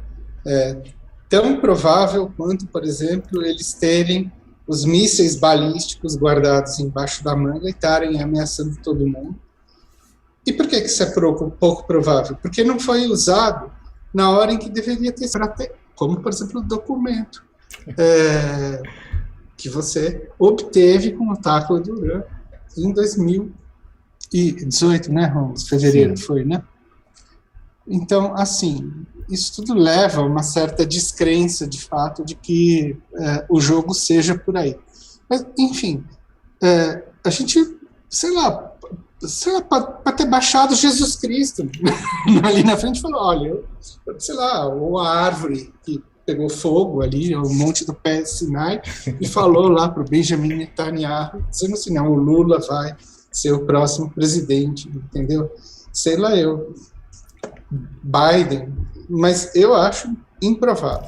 Lembrando que aí seria também uma reversão lá na matriz do que a gente está vendo aqui. O pessoal que era algoz até outro dia virar a mãezona. Foi esse pessoal que está de volta no Departamento de Justiça dos Estados Unidos, no Executivo Federal dos Estados Unidos, foi esse pessoal que fez Arapuca, o lawfare todo culminando com a prisão do Lula sem inabilitação. Porque o Lula é aquela pessoa, mas ele não radicaliza e tal, mas é a única pessoa no Brasil que pode pegar o telefone, ligar e ser atendido para o Xi Jinping, para o Vladimir Putin e tal. É a única pessoa. Vai fazer, não vai fazer, sequestra, bota a faca no pescoço, sim, mas é a única pessoa que pode. Nesse contexto atual, seria conveniente. Caso necessário, se o Brasil estiver à beira de um processo revolucionário, talvez, agora, no momento atual, na correlação de força, do jeito que está a coisa, precisa. Não me parece que precisa, posso estar enganado. Nem no cenário geopolítico mundial, o Brasil é mais um ator relevante para precisarem do Lula, como talvez ele tenha sido útil no passado. Ou seja, o Brasil retrocedeu 30 casas na sua relevância, entendeu? Como ator de mediação, como alguém que vai falar alguma coisa, como alguém que poderia construir uma ponte entre BRICS e o bloco da OTAN. Mas agora, qual é o sentido disso? Não sei, eu também não confesso para você que eu não estou entendendo, para mim esse jogo não está absolutamente nada claro. Você entendeu? E eu acho que quem está soltando análise dizendo que vai ser assim o assado está se arriscando demais. Concordo totalmente com você, Piero. Eu ia trazer o tema do célebre documento Tacla Duran aqui hoje, então já que você deu a deixa, eu vou mostrar aqui um recorte que eu compartilhei nessa manhã, feita por Never, no canal de Never no YouTube, um dos pontos nodais aí da nossa super rede do Duplo Expresso. Fecha o microfone para você poder olhar no celular o vídeo, Piero, que eu acho que vale a pena. Eu vinha aqui há muito tempo fazendo alusão àquela oitiva do Rodrigo Tacla Duran em dezembro de 2017 para os advogados do Lula, num cartório em que ele fala essa história, olha, o Sérgio Moro sabe onde eu moro, eu vi aí que vocês estão pedindo para me ouvir, via rogatória, mas eles, quando querem, me acham, estão dizendo que não sabem o endereço e tal, alguma coisa tem aí, e é confirmado, o Zanin pergunta assim, é isso, ele está dizendo que não pode me encontrar porque não sabe o endereço, eles vêm falar, é isso mesmo, o processo está dizendo isso e tal. Ele fala, não, mas me encontrou, eu atendi uma rogatória, fui. E a Never foi, de tanto que eu insisto aqui, ela foi, nem pedi, mas ela fez sozinha. Obrigado, Never. Foi e pegou esse trecho justamente lá e fez um recortezinho aqui, ó, de 3 minutos, eu vou colocar, que é muito importante. E na sequência, vou colocar aqui um vídeo que eu comentei na semana passada, mas não mostrei. E a nossa amiga Ana S. trouxe o recorte de uma fala do próprio Lula nos últimos dias, dando um testemunho dele sobre Paulo Pimenta, que tem tudo a ver com isso aqui, né? Tudo a ver com isso aqui. Eu vou, na sequência, colocar esse recorte, é muito importante, e certamente você que nos acompanha, pelo menos desde março de 2018, que sabe, ô Piero, o que eu vou falar, assim, depois eu comento isso, mas assim, uma coisa é o para trás ali de 2013. Então, vou dizer, ó, não ficou muito clara, a atuação desses dois é controversa, né? Paulo Pimenta vai dar música na Lava Jato, essa questão do tacladurão, o documento, os dois massificando o documento que é a antítese do que vai ser falado aqui nessa live da defesa, e obviamente que a defesa, vendo isso, pode explicar para o Lula, olha, esse documento aqui era uma coisa, outro ali é outra coisa. Eu acho difícil que, dada a repercussão que foi dada ali, naquele momento, não tenha, o próprio ex-presidente Lula não tenha consultado seus advogados, que sabem perfeitamente o que era uma coisa e o que era outra. Os dois ali massificaram o álibi forjado pelo Sérgio Moro para a prova do crime de fraude processual que a gente trouxe aqui, né? E aí, falar assim, não, mas isso aí, né, era uma coisa e tal, ficou confuso. Agora, o pessoal sabe, na sequência, ali depois, 2019, o esquema, o que o esquema fez para tirar o controle do Lula da legenda do PT. Naquela campanha ali para a presidência em 2019, que a Gleisi Hoffmann terminou reeleita, mas estava tudo armado, com cenoura e porrete, para colocar o esquema na presidência tirando, via ou fosse Paulo Teixeira ou o próprio Paulo Pimenta. Os dois estavam disputando com a Gleisi Hoffmann. Aí ali o Lula sai, o Paulo Pimenta tira a candidatura e termina a Gleisi reeleita, mas o esquema lá de financiamento, possível financiamento clandestino, e o esquema de compromate, possível compromate, os dois foram expostos aqui. Então, isso certamente o Lula tem ciência. Ô Piero, é assim, eu não mostraria aqui os áudios, as comunicações com quadros do Partido dos Trabalhadores que me deram essas informações, porque são pessoas que estarão, inclusive, com sua vida em risco. Mas eu conversei, inclusive, eu falei, ó, porra, cara, conversei, botei assim, mandei o vídeo, né, do Lula falando do Paulo Pimenta, falei, olha isso aqui, que vergonha, né? Mensagem visualizada e não respondida, né? Dizem que é tratado hoje em dia, mensagem visualizada não respondida. Então, enfim, eu vou mostrar isso aqui para ver. Eu acho muito difícil, né, que realmente a gente esteja nessa hipótese aí por esse tipo de manifestação. Mas vamos ver aqui, então. Obrigado, Never, por ter feito esse recorte aqui que eu compartilhei nessa manhã no canal do Duplo Expresso no Telegram. Se você quer acompanhar em tempo real as postagens minhas, mas como curador dessa comunidade, como nesse exemplo, vá para o nosso canal no Telegram. O primeiro link na descrição do programa não é à toa. Mas então vamos ver aqui esse recorte de 2017. E na sequência eu coloco esse vídeo, né, muito duro. Certamente você que tem estima, como eu tenho ainda alguma estima, eu tenho afeto pelo ex-presidente Lula, sim, por ele na presidência, pela até questão ainda de criança, fazendo campanha em 89, vendendo estrelinha no clube e tal. Então, assim, acho, assim, dói tudo que a gente sabe de bastidores, né, do que o pessoal fez, aconteceu e tal, dói ver eles prestando esse papel, né, de falar isso, quando ele sabe perfeitamente a atuação desses dois. Primeiro, nessa questão da Lava Jato, e depois tentando tirar a candidata do Lula da presidência do PT em 2019. E aí, se prestar esse papel, eu acho, assim, muito triste. Mas, enfim, me dói, inclusive, e dói a gente na comunidade que apanhou muito quando a gente trouxe esse documento achando que, né, ia ser aproveitado e tal. Ali era verdade, o Lula não tinha sido preso. Piero, foi meses antes do Lula ser preso, algumas semanas antes do Lula ser preso. Ali já estava o trabalho todo feito. Era a prova, botar documento contra documento, fraude processual. Não foi usado politicamente, juridicamente, então no processo. Aí é que não mesmo, mas vamos ver aqui. Então, para além da... Diga. Soma mais uma coisa aí. Por que não estão liberando as coisas da spoof? Mas acabaram os vazamentos? Não tem mais nada? O Moro vai ser preservado até a hora H? É O isso? Vamos deixar Barroso, esse o Barroso na sua conversa privada com o Deltan Dallagnol, o Isso. traidor no PT, José Eduardo Cardoso. Você sabe, ô Piero, Pois é. pessoas do Partido dos Trabalhadores conversaram, inclusive, com você, falando, olha, lá, isso aí vai ser revelado em breve, mas no PT todo mundo já está sabendo quem que é o traidor. Vai ser revelado. O que falou, o que mandou de inteligência, o pessoal da Lava Jato, pegando Lula e tal, não sei o quê, é o José Eduardo Cardoso e tal. Nada mais falou a respeito, certo? A única coisa, já falei, a única coisa que é essas coisas de recados cifrados e tal. A única coisa foi numa dessas lives do Piguinho de entrevista do Lula, depois da reabilitação ali em março, ele falou o seguinte: olha, o José Eduardo Cardoso tem que ensinar para esses meninos da Lava Jato como é que faz cooperação internacional, não pode isso aí não. Foi a única coisa, né? A única coisa. O pessoal olhou, como assim, o José Eduardo Cardoso vai ensinar? Foi a única coisa, um recado assim, solto numa live e tal. Fora disso, nada mais, né? Então aqui vamos ver esse depoimento do Tacla Duran, inclusive é importante transmitir ele aqui para ficar salvo no VK. Então se sumir do YouTube, todas os sinais aí, os registros em mídia desse depoimento, a partir desse momento vai ficar para todo sempre salvo no nosso backup no VK Russo. Vamos lá. Só lhe interrompendo, só ler aqui, tem aqui a transcrição, né, a legendagem. Nossa, a Neve se superou nessa aqui. Vou dar a transcrição, mas olha, a data é 12 de dezembro de 2017. Eu já falei até aquela coisa que eu estava num restaurante no centro da cidade, em Berna, ali comendo fondue. Eu parei quando vi que entrou aquela live lá, botei um fonezinho, um no ouvido, o outro na mesa, um aqui e tal, ouvindo aquilo, e aí eu já estava no caminho para casa quando saiu essa história do final, porque é a última coisa, que são os últimos momentos, o Tacla Duran fala essa história, eu falei, caraca, mas isso aí é a prova, tal, não sei o quê. Então, no processo, o Lula e a defesa pedem para ouvir o Tacla Duran como testemunha, aí o Sérgio Moro diz que é foragido, que não tem como encontrar, mas é secretamente no procedimento sigiloso, aí a procuradoria encontra ele, marca inclusive a audiência em Madrid, mas isso é fraude processual. Eu fui procurar o Zanin, conversei com ele e publiquei aquele artigo, né, dizendo, olha e tal, que foi o início das baterias ali, né, em dezembro de 2017. Quem nos acompanha mais tempo sabe disso. Mas vamos ouvir aqui, então, esse depoimento do Tacla Duran para o Cristiano Zanin, advogado de defesa do ex-presidente Lula. Só lhe interrompendo,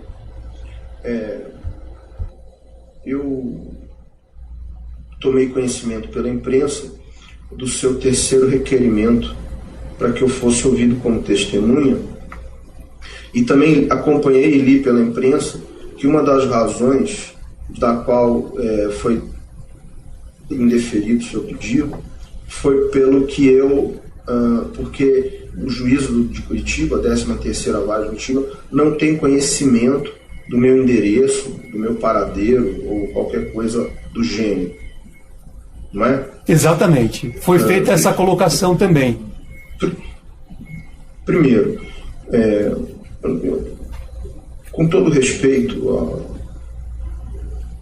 que o juízo merece, eu como advogado não quero deixar isso de lado nunca, eu respondi a um processo de extradição do começo ao fim, compareci a todos os atos, atendi a mais de 7 rogatórios de países diferentes, sempre eu fui localizado. Meu endereço na Espanha é o endereço da minha família há mais de 20 anos. Está no meu documento de identidade, que faz parte do meu processo de extradição, que o juízo da 13ª Vara em Curitiba, com certeza tem cópia. O Ministério Público também tem cópia. Isso chega a ser tão estarrecedor que no dia 4 de dezembro, aqui em Madrid, a Procuradoria do Paraná encaminhou um pedido, uma carta rogatória para a Espanha para me ouvir, na qual os procuradores do Brasil, o senhor Robson Poçobon, o senhor Orlando Martello, não me lembro qual era o terceiro que constava, se comprometiam a vir a Madrid para tomar o meu depoimento no dia 4 de dezembro. Eu fui à Audiência Nacional para atender essa rogatória do Brasil na semana passada, dia 4. Entretanto, os procuradores não vieram. Então, quer dizer, eles não só têm conhecimento de onde, do endereço que o senhor reside em Madrid, como também chegaram a pedir a sua oitiva. É óbvio que sim, É óbvio que sim, porque eles mandaram uma rogatória para que eu fosse ouvido. Tá certo? Eu compareci e eles não compareceram. Puxa. Isso foi dia 4 de dezembro. Provavelmente a Espanha já devolveu a rogatória atendida. Eu compareci. E eles não compareceram, não tiveram interesse em ouvir o senhor. E tantas quantas vierem, eu vou comparecer. Evidentemente, só não vou atender as ilegais. Pois é, aí termina o recorte que Never fez e colocou no canal, e agora está salvo para todo sempre no VK Russo. Eu, naquele dia, ouvindo isso no restaurante, falei, mas peraí, então é só pegar a manifestação no processo do Sérgio Moro, dizendo que não pode encontrar o Tacla Duran porque é foragido, não sabe onde está e tal, e pegar, então, esse que certamente foi formalizado, se o Rodrigo Tacla Duran está dizendo nesse depoimento para o Cristiano Zanin, que ele recebeu uma notificação lá, foi citado, e houve essa audiência, isso aí está formalizado, teve o pedido, e alguém lá, oficial de Justiça da Espanha, foi na casa dele e falou, olha, no dia tal, você tem que comparecer aqui no tribunal. Então o documento existe e está em posse, pelo menos, do Tacla Duran. Eu passei 2 meses e meio enchendo o saco dele. Não, o documento e tal. E fui sendo operado, né? Ai, não, agora é o Natal, é não sei o que, na semana que vem eu tô viajando, tô na casa de campo e tal. Aí aconteceu, em fevereiro, né? Fevereiro de 2018, o Lula ia ser preso em abril, 17 de abril, se não me engano. Fevereiro de 2018, teve algum aperto na perseguição da Lava Jato ao Tacla Duran, alguma coisa. Falei, bom, agora ele vai estar mais disposto a mostrar, né, fazer a parada militar, mostrar alguma coisa que ele tem. E tinha muita coisa, Pedro, mais interessante que isso até. Depois a gente viu, em junho daquele ano, ou foi 2019, já não sei, não importa tanto a data, mas ele entregar para o Jamil Chad, então correspondente do Estadão, atualmente do UOL, aqui na Suíça, aquele recibo de um pagamento de 613 mil dólares, sai de uma conta dele na Suíça, não sei se recursos declarados ou não, depositados na conta do escritório do Marlos Arnes, sócio da Rosângela Moro, ele dizendo, essa aqui foi a primeira prestação para eu não ser preso. Isso daí saiu depois. Então eu intuía que ele teria coisas desse naipe. Até por isso, passei tanto tempo sem dizer quem era a fonte do documento. Depois que eu vi que dali não ia sair nada, porque de alguma forma já se acertou também com um esquema, enfim, deve estar numa situação melhor.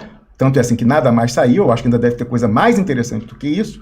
Mas eu, quando ouvi, né, essa declaração, falei, olha, basta pegar, não tem inteligência, produção de prova, não. Basta pegar o documento no processo, formalizado Sérgio Moro. Tá aí o Zanin falando no vídeo. Olha isso, ele se manifestou no processo dizendo que não te encontra e tal, não sei o quê. E aí, o que o Tacla Duran recebeu do oficial de justiça na Espanha, dizendo que lá o pedido do Brasil e tal, encontrado ele foi, isso aí você bota um ponto, você vê a fraude processual e tal. E aí fui e tal, e aí passou 2 meses e meio, aí quando o pessoal apertou lá em fevereiro de 2018, aí finalmente ele mandou para mim. E eu, felizão, tava na rua, corri para casa para escrever o artigo e tal. Bom, você que nos acompanha há mais tempo ou não tanto, já que a gente volta a esse tema bastante, e a gente volta não é à toa não, é porque aqui, olhando isso, fica muito claro certos bois na linha aí, certas contradições insanáveis. Então, o que aconteceu? No que eu publiquei o artigo, quer dizer, consegui o documento da Tacla Duran lá, a parte da citação dele na casa dele, que era esse documento aqui, que está na tela. Basta você, duploexpresso.com, colocar no campo de busca verdade verdadeira, você vai encontrar esse artigo. E aí está aqui, ó, Brasília, esse documento expedido pelo Ministério da Justiça do Brasil. Você vê aqui o Brasão da República, e eu sublinhei aqui. Aí tá aqui, ó, Brasília, 14 de setembro de 2017, ali uns meses antes dessa audiência. Aí, sigiloso, era um procedimento secreto. Aqui, assunto, cooperação jurídica internacional em matéria penal, Brasil-Espanha, Operação Lava Jato, Rodrigo Tacla Duran. Aí, o que eles pedem aqui? O 13º Juizado Federal de Curitiba, ou seja, Sérgio Moro, Estado do Paraná, é quem faz o pedido, onde está tramitando o processo, e aí pede que fosse marcada uma oitiva do Rodrigo Tacla Duran, conforme descrito na documentação anexa. E aí fala o seguinte, ó, que precisava disso porque alguns procuradores, lá 2 procuradores, iam viajar para a Espanha para participar presencialmente da audiência que foi realizada, né, em 4 de dezembro, como ele falou aí nesse vídeo. Aí tá aqui, quem assinou esse pedido sigiloso, Piero, era o secretário de Cooperação Jurídica no Ministério da Justiça, no governo Temer, naquela altura de 2017, Isalino Antônio Giacometti, alguma coisa assim, Júnior, que foi indicação do Sérgio Moro para esse cargo. Lembrando que ali a cooperação externa, internacional, era chave naquele momento em que ele operava a Lava Jato em Curitiba. Então ele colocou um homem dele lá no Ministério da Justiça. Aí a gente conseguiu esse documento, eu corri, publiquei, viralizou, incendiou aquilo, a gente conseguiu, né, o pessoal também repercutindo e tal, a gente querendo partir para o abraço. E aí o pessoal começou a cobrar quem? Justamente o Paulo Pimenta e o Vade Damus, que estavam centralizando a manifestação dentro das instituições no alegado, aparente enfrentamento à Lava Jato em defesa do ex-presidente Lula, para que usassem isso. E aí, naquele dia que eu publiquei esse artigo, 22 de fevereiro de 2018, teve uma recepção na Embaixada do Chile. Basta ir lá pegar o livrinho de ouro da Embaixada do Chile que você vai ver, tá? E aí compareceram nessa recepção na Embaixada do Chile, entre outras pessoas, Gleisi Hoffmann, Roberto Requião e Paulo Pimenta. E aí tava aquele zum, né, nos corredores, assessorias, viralizou esse negócio, mais até do que eu esperava. E aí tava essa confusão e tal, e aí numa rodinha lá, nos drinks, tal, na recepção, o Paulo Pimenta vira para Gleisi Hoffmann e Roberto Requião e fala: olha, esse negócio aí desse documento, tal, não sei quem puxou o assunto, falou: esse negócio do documento aí é falso, isso aí o cara lá da Suíça é um escroque, né, forjou esse documento para desmoralizar a defesa do Lula, jogar uma casca de banana e tal, e o senhor, senador, tem que se afastar logo desse pessoal aí e tal. Aí o Roberto Requião teria respondido o seguinte: não acho não e tal, tem que ver isso aí, não vou me afastar, acho bacana lá o trabalho, isso aqui eu não vou fazer isso. Aí, segundo, quem me contou isso foi o garçom que passou na hora, viu? O garçom tava passando ali, sabe, e tal. Aí ouviu e é um expressional que me passou isso. Aí disse que Gleisi Hoffmann em silêncio estava, em silêncio ficou. Não falou nem que sim, nem que não e tal. Recepção do Chile nesse dia. Há diversas testemunhas nas assessorias no Congresso que os dois, quando saiu esse artigo, ficaram um tempo, logo depois que começou a repercussão, visivelmente alterados e saíram essas gestões que foram feitas ao senador Roberto Requião não foram feitas só em relação a ele. Foram em diversos gabinetes falar isso e tal, não sei o quê, para todo mundo se afastar desse documento e tal, porque era falso e tal, não sei o quê. Esses dois, que nominalmente ali era quem estava representando as instituições, os interesses do ex-presidente Lula. E aí de tão cobrado, né, isso é as coisas de bastidores, mas de tão cobrado sobre o documento, porra, vocês não falam documento em live, diversas pessoas falando, e tal, não sei o quê. Aí eis que, alguns dias depois, o Vade Damus, que não é bobo, é ex-presidente da OAB Seccional RJ, sabe, certamente assistiu, tanto quanto eu, essa fala da Tacla Duran num cartório para defesa do Lula, vai e sai com essa postagem aqui no Facebook, ó. Foi de tão cobrado, ele foi e falou o seguinte, ó, daqui, cadê o print? Ele vai e fala o seguinte, ó, vou abrir lá o da postagem, ó, 3 anos atrás, ó, ainda tá no ar, né, mas já tá salvo de qualquer forma, vamos lá, roda. Ele fala: a bem da verdade. Aí tá aqui, ó. Eu, deputado Paulo Pimenta, sem qualquer motivação aparente, temos sido atacados a partir de um determinado blog, ao nível da calúnia e da difamação. Nos acusam de participar de um acordo envolvendo a mim, o deputado Pimenta, Sérgio Moro e Eduardo Cunha. Esse acordo teria resultado na exclusão do depoimento do advogado Tacla Duran na CPMI da JBS. A exclusão se deu, na verdade, por imposição do PMDB e do PSDB, então majoritários, na CPMI. O nome disso é molecagem, mas eu quero ver a coisa aqui, tal delirante, configura-se para mentiras, autores, assim.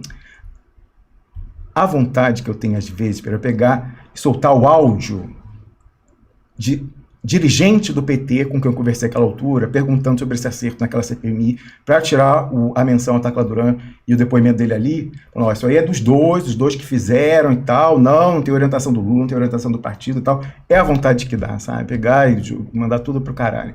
Mas enfim, continuando aqui, cadê a parte do... aqui, ó. Já referido... não, aqui, ó. O tal delirante acordo configura simplesmente aspas pro Vade Damus, uma mentira escabrosa e sujeita esses autores a um processo judicial. Nunca veio, tô aqui aguardando até hoje, gostaria muito de poder fazer essa disputa aqui no Judiciário da Suíça, mas nunca veio, né, enfim, fica sempre na retórica, mas continuando, ó.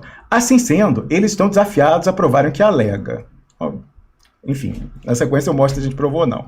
Aqui que ele fala: já a referida carta rogatória, que deitaria por terra a República de Curitiba, foi por nós juntada, então ele fala, foi por nós juntada em dezembro de 2017 e faz parte do acervo documental enviado à Procuradoria-Geral da República. Esse bombástico documento segue anexado. Ninguém está escondendo nada. Aí você vai olhar o documento que ele botou no Facebook. É esse aqui. o documento que justamente, eu já mostrei aqui diversas vezes, fala ali no final, ó, a gente tentou, isso aqui é o oficial, é um documento do Judiciário da Espanha, é uma diligência lá, tentou citar o Rodrigo Tacla Duran, nesse endereço aqui, informado pelo Sérgio Moro, e aí tá aqui, ó, não foi possível fazer a citação porque ou o endereço está errado, incompleto, está faltando o andar, e tem 21 apartamentos aqui nesse endereço indicado, e o nome do Rodrigo Tacla Duran não está nas caixas do correio, como é comum aqui na Europa, e os vizinhos que a gente consultou, fomos além, consultamos vizinhos, ninguém conhece nesse local. Então, né, dando lastro para que o Sérgio Moro, no processo, dissesse, como o Cristiano Zanin falou ali, que no processo o Sérgio Moro diz, não é possível encontrar o Tacla Duran. A gente publicou esse documento aqui, que basta botar lado a lado, você vê, um documento, procedência, Ministério da Justiça do Brasil, quem pediu, Ministério Público, sigiloso, pedindo para ouvir, e isso chegou no Tacla Duran. E teve audiência, conforme ele relata, numa oitiva para o Cristiano Zanin. Aí, diante da cobrança, o Vadir Damus vai falar, não, mas isso aí não é nada novo, isso é velho, inclusive a gente já anexou. E aí esse documento aqui é a mesma coisa. Bom, basta você olhar, assim, lado a lado, você vê que uma coisa é uma coisa, outra coisa é outra coisa. Aí quando você vai no conteúdo, você vê que eles são antagônicos. Um é a prova de que o Sérgio Moro, a Curitiba, etc. e tal, conhecia o endereço do Tacla Duran e conseguia encontrá-lo quando queria, e o outro justamente é o oposto. É um álibi forjado de que eles não conheceram esse endereço, voltando lá negativo. Não, aqui não tem ninguém com esse nome, então qual é a conclusão daí que o Sérgio Moro extrai, falsamente? Fala, não, é foragido e tal, não sei o que, não é possível. Aí você vê, no próprio Facebook ele vai e fala, não, é isso aqui, a gente já colocou, é o mesmo documento. Evidentemente, colocando lado a lado, você vê que não é. Aí, Piero Leiner, a gente é obrigado a ver isso aqui, ó. Eu comentei na semana passada, e por coincidência a Anaes me mandou esse recorte aqui, dessa manifestação do ex-presidente Lula, já tinha comentado, prontamente capitalizado e colocado por esses dias no canal do Paulo Pimenta. Ô, meu filho, vá, porra. Não sou um robô, eu existo, Google. Peraí. Marca aí Chaminés, vamos lá, Chaminés aqui, vai, pô. Vai, pronto, já foi. Autorizou? Sim. E propaganda, aí tá faturando. Eu acho incrível isso aqui, ó, Piero. O canal do Paulo Pimenta supostamente tem, não, deve ter, né, robô, talvez, 362 mil assinantes do YouTube. Aí ele sobe um vídeo de uma manifestação do ex-presidente Lula e tem apenas 1.800 visualizações, né? Uma coisa incrível, assim, uma falta de engajamento dos assinantes incrível. Mas, enfim, vamos ver isso aqui, que me doeu de ver isso. Porque, mais uma vez, nessa história, o ex-presidente Lula, se não sabia, teve plena capacidade segue tendo saber quem é esse sujeito, o que fez contra os seus interesses lá atrás, primeiro no enfrentamento à Lava Jato e depois para tentar tirar dele o controle do PT via Gleisi Hoffmann. E aí a esquerda... Ele tá parecido com o Onyx Lorenzoni, hein? Tá aqui do lado, ó. Mesmo tipo de visual, sei lá, esquisito isso. Pois é, aí vamos ouvir isso aqui, que certamente vocês, profissionais que acompanham tudo isso, ou que mais recentemente, mas já entendeu tudo, sabe quem é Paulo Pimenta, é obrigado a ver isso aqui. Se você acha, mais uma vez, né, se você acha que vai vir uma coisa e tal, eu colocaria minhas barbas de molho, porque é duro ver isso aqui. Vamos lá. Queridos companheiros e queridas companheiras do Rio Grande do Sul, queridos companheiros e companheiras do Partido dos Trabalhadores, querido povo gaúcho. A primeira vez que eu fui a Porto Alegre foi em 1975. E a partir dessa visita eu estabeleci uma relação de amizade muito grande com muita gente que eu conheci no estado do Rio Grande do Sul. Bem, eu estou contando isso para mostrar a vocês que eu estou me dirigindo agora, ao companheiro Pimenta, sobretudo, porque é dele que eu vou falar, que eu tenho uma relação já bastante antiga com os meus companheiros do Rio Grande do Sul. É importante lembrar que eu tenho 75 anos e a primeira vez que eu fui ao estado do Rio Grande do Sul e a Porto Alegre, eu tinha apenas 30 anos de idade. E eu queria falar agora do meu companheiro Pimenta. Vocês sabem que irmão a gente não escolhe, primo a gente não escolhe, cunhado a gente não escolhe, porque quem escolhe o marido é a irmã da gente, ou seja, mas companheiro a gente escolhe.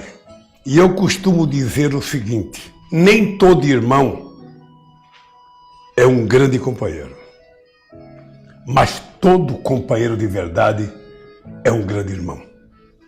E o Pimenta é um grande irmão, porque o trabalho do Pimenta como deputado federal, o trabalho do Pimenta desde muito jovem na luta é tão marcante que eu sei que ele construiu muitos amigos e também muitos inimigos. E ele tem perseverado na mesma linha política de defesa dos direitos humanos, de defesa da liberdade política, de defesa da liberdade sindical, de defesa do respeito às minorias, ou seja, o Pimenta é um símbolo, sabe, dessa luta em defesa da igualdade, sabe, do fim do preconceito, sabe. O Pimenta efetivamente, e aí eu vou falar do meu caso, o Pimenta foi um herói, porque ele estudou todas as denúncias feitas contra mim, e às vezes, primeiro do que eu às vezes ficava sabendo das coisas pelos discursos do Pimenta na minha defesa. O Pimenta, em nenhum momento, ele deixou de ter certeza da minha inocência. E o Pimenta virou uma espécie de paladino em defesa do Lula, contra a Lava Jato e contra o Moro. E se vocês prestarem atenção e forem acompanhar o discurso do Pimenta na Câmara, vocês vão perceber que quase tudo que o Pimenta falou, muitas vezes conversando com meus advogados, aconteceu. Parecia que era uma profecia. O Pimenta falava e as coisas aconteciam. Bem, tudo que nós queríamos era provar a minha inocência, porque eu já tinha provado na minha defesa e estava esperando que os meus acusadores provassem a minha culpa. Vocês estão percebendo que eles estão todos desmoralizados e não provaram nenhuma culpa minha, e eu vou provar mais coisa contra eles ainda, porque se tinha uma quadrilha montada nesse país, essa quadrilha era chefiada pelo Moro, que era a força-tarefa que envolvia delegados da Polícia Federal que fizeram inquérito e envolvia procuradores que fizeram a minha acusação. Eu estou dizendo isso para dizer que o Rio Grande do Sul tem que ter orgulho. Tem que ter muito orgulho, bater no peito, sabe, de ter um deputado da qualidade do Pimenta. Um companheiro de lealdade, um companheiro de defesa efetivamente do povo mais necessitado. E eu poderia te dizer, Pimenta, sem nenhuma bajulação, que poucas vezes eu vi um deputado com a tua garra e me defender com a dignidade que você me defendeu. Eu não tenho palavras para te agradecer, Pimenta.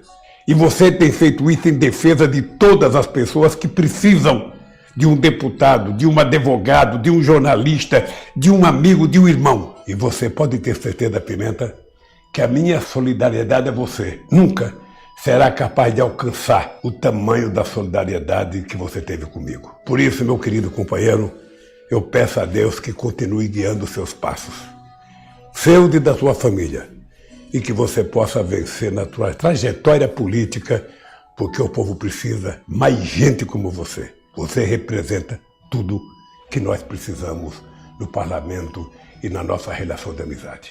Obrigado, Pimenta, e boa sorte, querido. Vamos à luta! Nossa, que medo. Eu tava rindo aqui quando falando da lealdade e tal. Vou mostrar aqui um print que eu acabei de fazer. Deixa eu ver se tá... Romulus, Diga, Piero. tá tão absurdamente exagerado esse vídeo. É o tal do overacting. Não. Assim, porque eu só tinha começado a ver uma parte, eu terminei de ver naquela parte que ele falava o Pimenta é meu herói. Eu falei, eu não aguento mais ver isso, deixa pra lá. Dói Assim, ver ao que ele está sendo sujeitado, entendeu? Não, mas não é. É. O exagero tá tão grande que eu acho que tem coelho nessa cartola aí. Veja, faz 10 dias que ele soltou esse vídeo aí, 11. Assim, essas coisas não podem ser... Coincidência. Sei lá, gente. Assim, do nada. Ah, você está relacionando aos favores das ex-algozes atuais mãezonas. Por que que do nada ele produz esse vídeo com um excesso retórico? Não está em época de eleição ainda. Não é nada. Um vídeo... Enfim, você não viu nenhuma denúncia ao Pimenta aparecer, não viu nada. por quê? Uma hora dessa, um negócio com esse tamanho, nível de exagero. Eu não consigo entender, não. Bom, peço à rede que está nos vendo que dê o seu palpite. Aí, quem sabe algo que não esteja nos ocorrendo, Piero. Mas eu vou mostrar aqui. Deixa eu ver se eu já ocultei aqui a fonte. Já ocultei. Olha só, deixa eu ver se tem alguma coisa aqui. Não, olha só, mas eu fiquei tão estarrecido que eu fui falar com uma das pessoas que nos informou sobre a história do Compromate. Lá, alegadamente, pegando um quadro ligadíssimo ao Lula, no Sindicato dos Metalúrgicos, no PT, de São Bernardo, que concorreu a deputado estadual em São Paulo como o candidato do Lula, o Teonílio Barba. Publicamos essa denúncia, e isso ajudou, inclusive, a desarticular o esquema, toda a arapuca que estava pronta para derrotar a Gleisi Hoffmann em 2019, na sua tentativa de recondução à presidência do PT. Então, assim, a gente soube por uma fonte, depois a gente foi checar com outras, inclusive checamos com pessoas lá da Segurança Pública em São Paulo sobre o aparato que tinha sido feito para aquele flagrante armado, confirmado e reconfirmado. Mas aí, vendo isso, né, eu fui falar com um desses quadros do PT. Né, eu mandei aqui, ó, tá na tela, para você ver que eu não aumento no mais remoto grau. Tá aqui, ó, segunda-feira, tá, eu tarjei essa tarja que eu acabei de colocar para não identificar, e mandei, né, o link para esse vídeo que a Anaís mandou, e o comentário que eu fiz aqui, que foi esse aqui, ó. Isso daí, depois do compromate em cima do Teonílio Barba no ABC, e dos 120 milhões da Mega Sena, aquela Mega Sena tão mágica quanto as urnas positivo e operante. Tudo para tirar a presidência do PT da candidata do próprio Lula, Gleisi Hoffmann, em 2019. Que, aliás, ganhou porque o esquema foi exposto. Quem ainda espera, vendo esse vídeo, que o Lula saia do roteiro dos generais? Olha, se fosse para apostar hoje, eu apostaria que nem candidato ele sai. A não ser, como o Piero falou aí, uma das hipóteses, se tiver tudo muito controlado e não saia dos 10 pontos de diferença, né, 45 e 55, que pode ali na margem fina das urnas positivas operantes. Mas se fosse para apostar hoje, como isso aí tem uma chancezinha de fugir ao controle, eu acho mais provável para garantir o resultado é ele, aí por alguma circunstância, mais uma vez, indicar o Andrade, a gente ter a repetição 2018 2.0. Mas nem candidato, eu imagino, apostando hoje como mais provável, eu acho que ele sai. Como a gente tem anotado ainda desde o início do ano, quando teve essa suposta reabilitação. Eu botei aqui os links, ó, o Compromate em 2019, vou botar aqui, peraí, deixa eu pegar o link aí, ó. Compromate em 2019 e a Mega Sena, né? E a gente denunciou enquanto ocorria, Piero. Isso foi fundamental, inclusive confirmado por quadros aí, que eram fiéis ao Lula no PT, que isso foi condição sine qua non para Gleisi Hoffmann conseguir ser reconduzida, porque afinal a votação é secreta, o Piero, lá para essa questão. Então ninguém se tira constrangedor. O Lula vai saber em quem eu votei e tal, não era, porque haveria uma rebelião se entrasse o Paulo Teixeira ali no lugar da Gleisi, depois da gente mostrar isso aqui. E quando a gente mostrou, Piero, é porque todo mundo já sabia, assim como essa história, né? Todo mundo do PT sabe quem é o traidor, sabe o que mandou pelo Telegram para Lava Jato, todo mundo sabia dessa história do Compromate, certo? Então isso aqui foi apenas a publicização do que já rolava dentro da tendência do Lula e nas outras próprias tendências. Então a gente botou aqui, papel ou urna eletrônica? Que agora é indireta a coisa. Na eleição dos delegados é a urna eletrônica. Agora, na final, eu não sei se é porque é pouca gente. Também não faria, né, não são tantos delegados assim, não faria sentido urna eletrônica. Eu acho que é no papel mesmo. No segundo nível, porque não é tanto delegado assim, mas não tenho certeza, mas se fosse para apostar, acho que no segundo grau é por papel, não teria sentido, né, precisar mandar para o TSE processar e tal, não sei o que. Mas enfim, eu botei, né, esse vídeo que a Anaís mandou sexta-feira, e aí botei aqui embaixo, ó, o Compromate, é esse link aqui, basta botar Compromate com K, que escreve temudo no final, que a gente publicou em 21 de outubro de 2019, algumas semanas antes da votação. E aqui, Compromate. Sexo, crime, dinheiro, chantagem. O explosivo submundo da disputa pelo PT. E aí depois o outro esquema que a gente botou aqui, cadê aqui? Vai, meu filho, show. Pronto. Mega Sena. Aquele fantástico também, né? Golpe na Mega Sena, o PT e Lula. Algumas semanas antes, 19 de setembro de 2019, quando sai aquela notícia de que um bolão de integrantes do gabinete do Paulo Pimenta, então líder da bancada do PT na Câmara, teria ganhado conjuntamente o prêmio acumulado de 120 milhões na Mega Sena.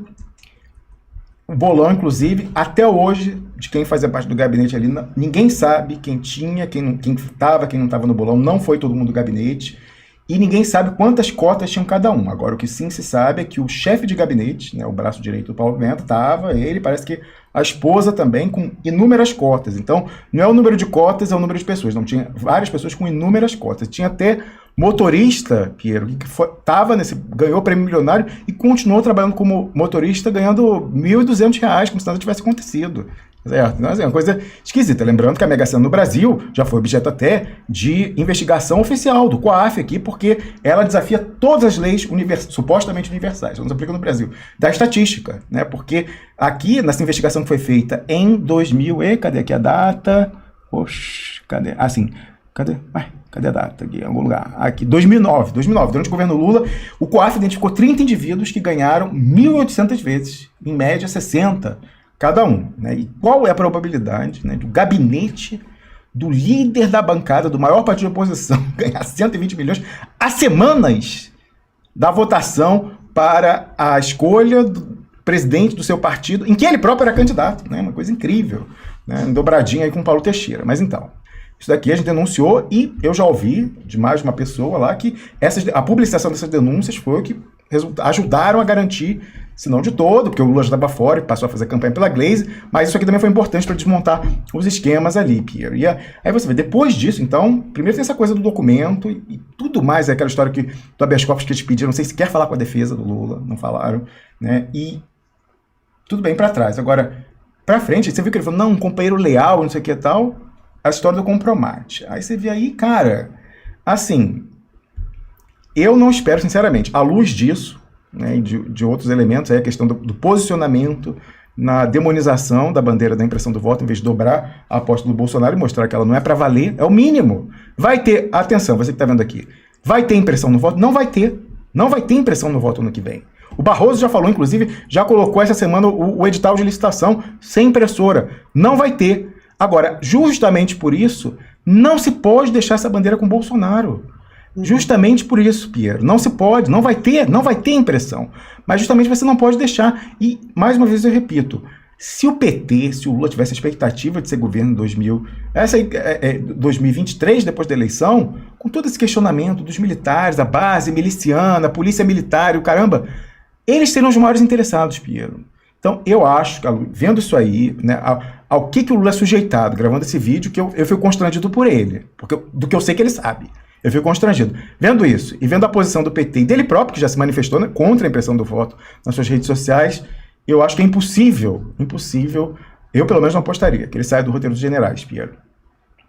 Bom, a ver qual é o roteiro, mas eu não acho que ele é favorável de todo jeito. Nenhuma das duas hipóteses. Aliás, eu acho a hipótese do Moro derrotando ele a mais catastrófica possível para o país. Aí, realmente, é o caso de, sei lá, virar monge. Eu acho que é mais. Eu acho que pior que essa, Piero, é efetivamente que fosse dado a ele concorrer, ser eleito, tomar posse, para ser uma versão pior ainda para as classes populares do governo do Brasil de Dilma Rousseff em 2015. Para queimar por 2, 3 gerações o eleitorado de esquerda, trair a base e tal, não sei o quê. Mas essa eu acho a mais improvável de todas. Tem gente que fala isso, ele vai voltar como, acho que até o Wendel Pinheiro fala, talvez, como o feitor dos Estados Unidos, para ser um Perón quando voltou, um governo de direita. Eu acho essa é a mais improvável de todas. Eu não sei o que é pior para consolidar esse projeto, se é isso ou se é ele ser derrotado pro Sérgio Moro. Não, mas aí ele vai mascarar, aí ele tem como mascarar esse negócio com 200 tipos de ação, de tipo, sei lá, identitário, etc e tal, e aí passar ao largo desse problema, entendeu? Dado que também as classes populares estão com um problema de identidade de classe pesado, né? Enfim, síndrome dos tempos que a gente vive, né? O neoliberalismo provoca mesmo isso como efeito colateral.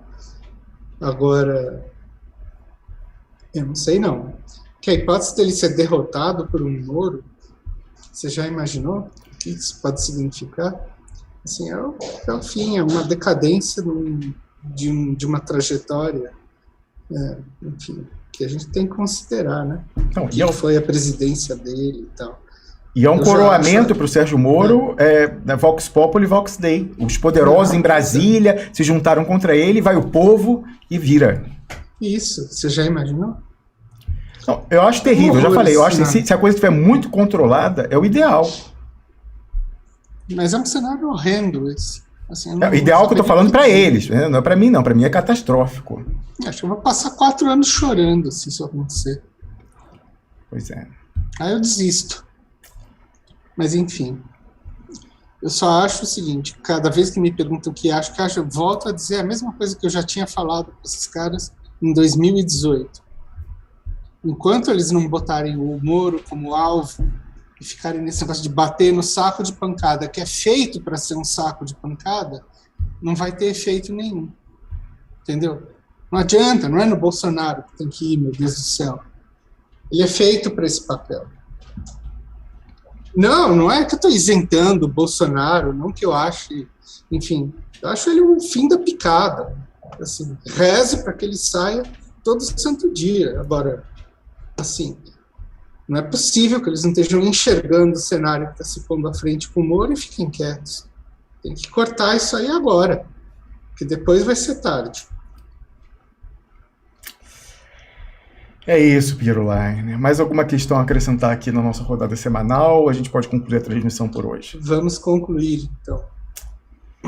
Muito bem. Eu peço que você, Expresso Nota, nos ajude deixando o comentário aqui daqui a uns minutinhos, quando abrir para comentário na nossa postagem no YouTube. Cada semana, é engraçado, colocaram parece que um logaritmo, cada semana cai 10%, o número nominal que eles colocam, inclusive a defraudação na contagem de comentários, para além da exclusão pura e simples, diversas pessoas tiveram seus comentários apagados.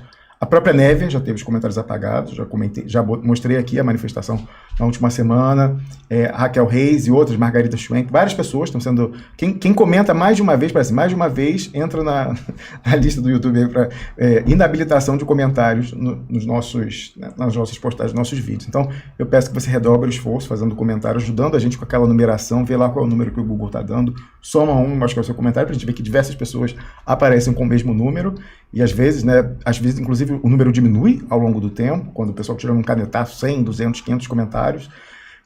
Nos ajude a compartilhar, porque o pessoal quer, né, invisibilização algorítmica e depois até defraudando a contagem do vídeo, fingir que o que a gente fala aqui não chega a ninguém. Agora, se efetivamente não chegasse a ninguém, Piero, você, o Duplo Expresso, seriam objetos dos tipos toscos, em alguma medida, ainda bem, de contra-efetuação da contra-efetuação. O pessoal supõe, né, uma desinteligência de quem nos acompanha, que, graças a Deus, não é concreta. Então, sem sequer que a gente precise ser de todo explícito, as máscaras vão caindo, né, e o pessoal vai se ligando. Com esse pensamento aí, a gente encerra a transmissão, pedindo mais uma vez a sua ajuda.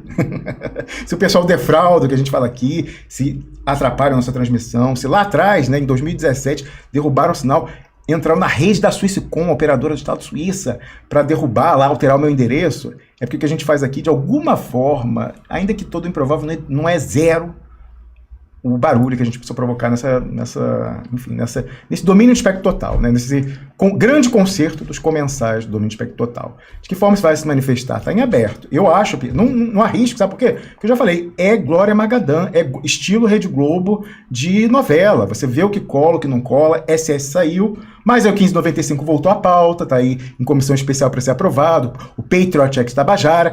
Você lembra, Expressionauta, quando a gente falava disso em 2019, o que a gente ouviu? Que era a teoria da conspiração, que a gente era paranoico, maluco.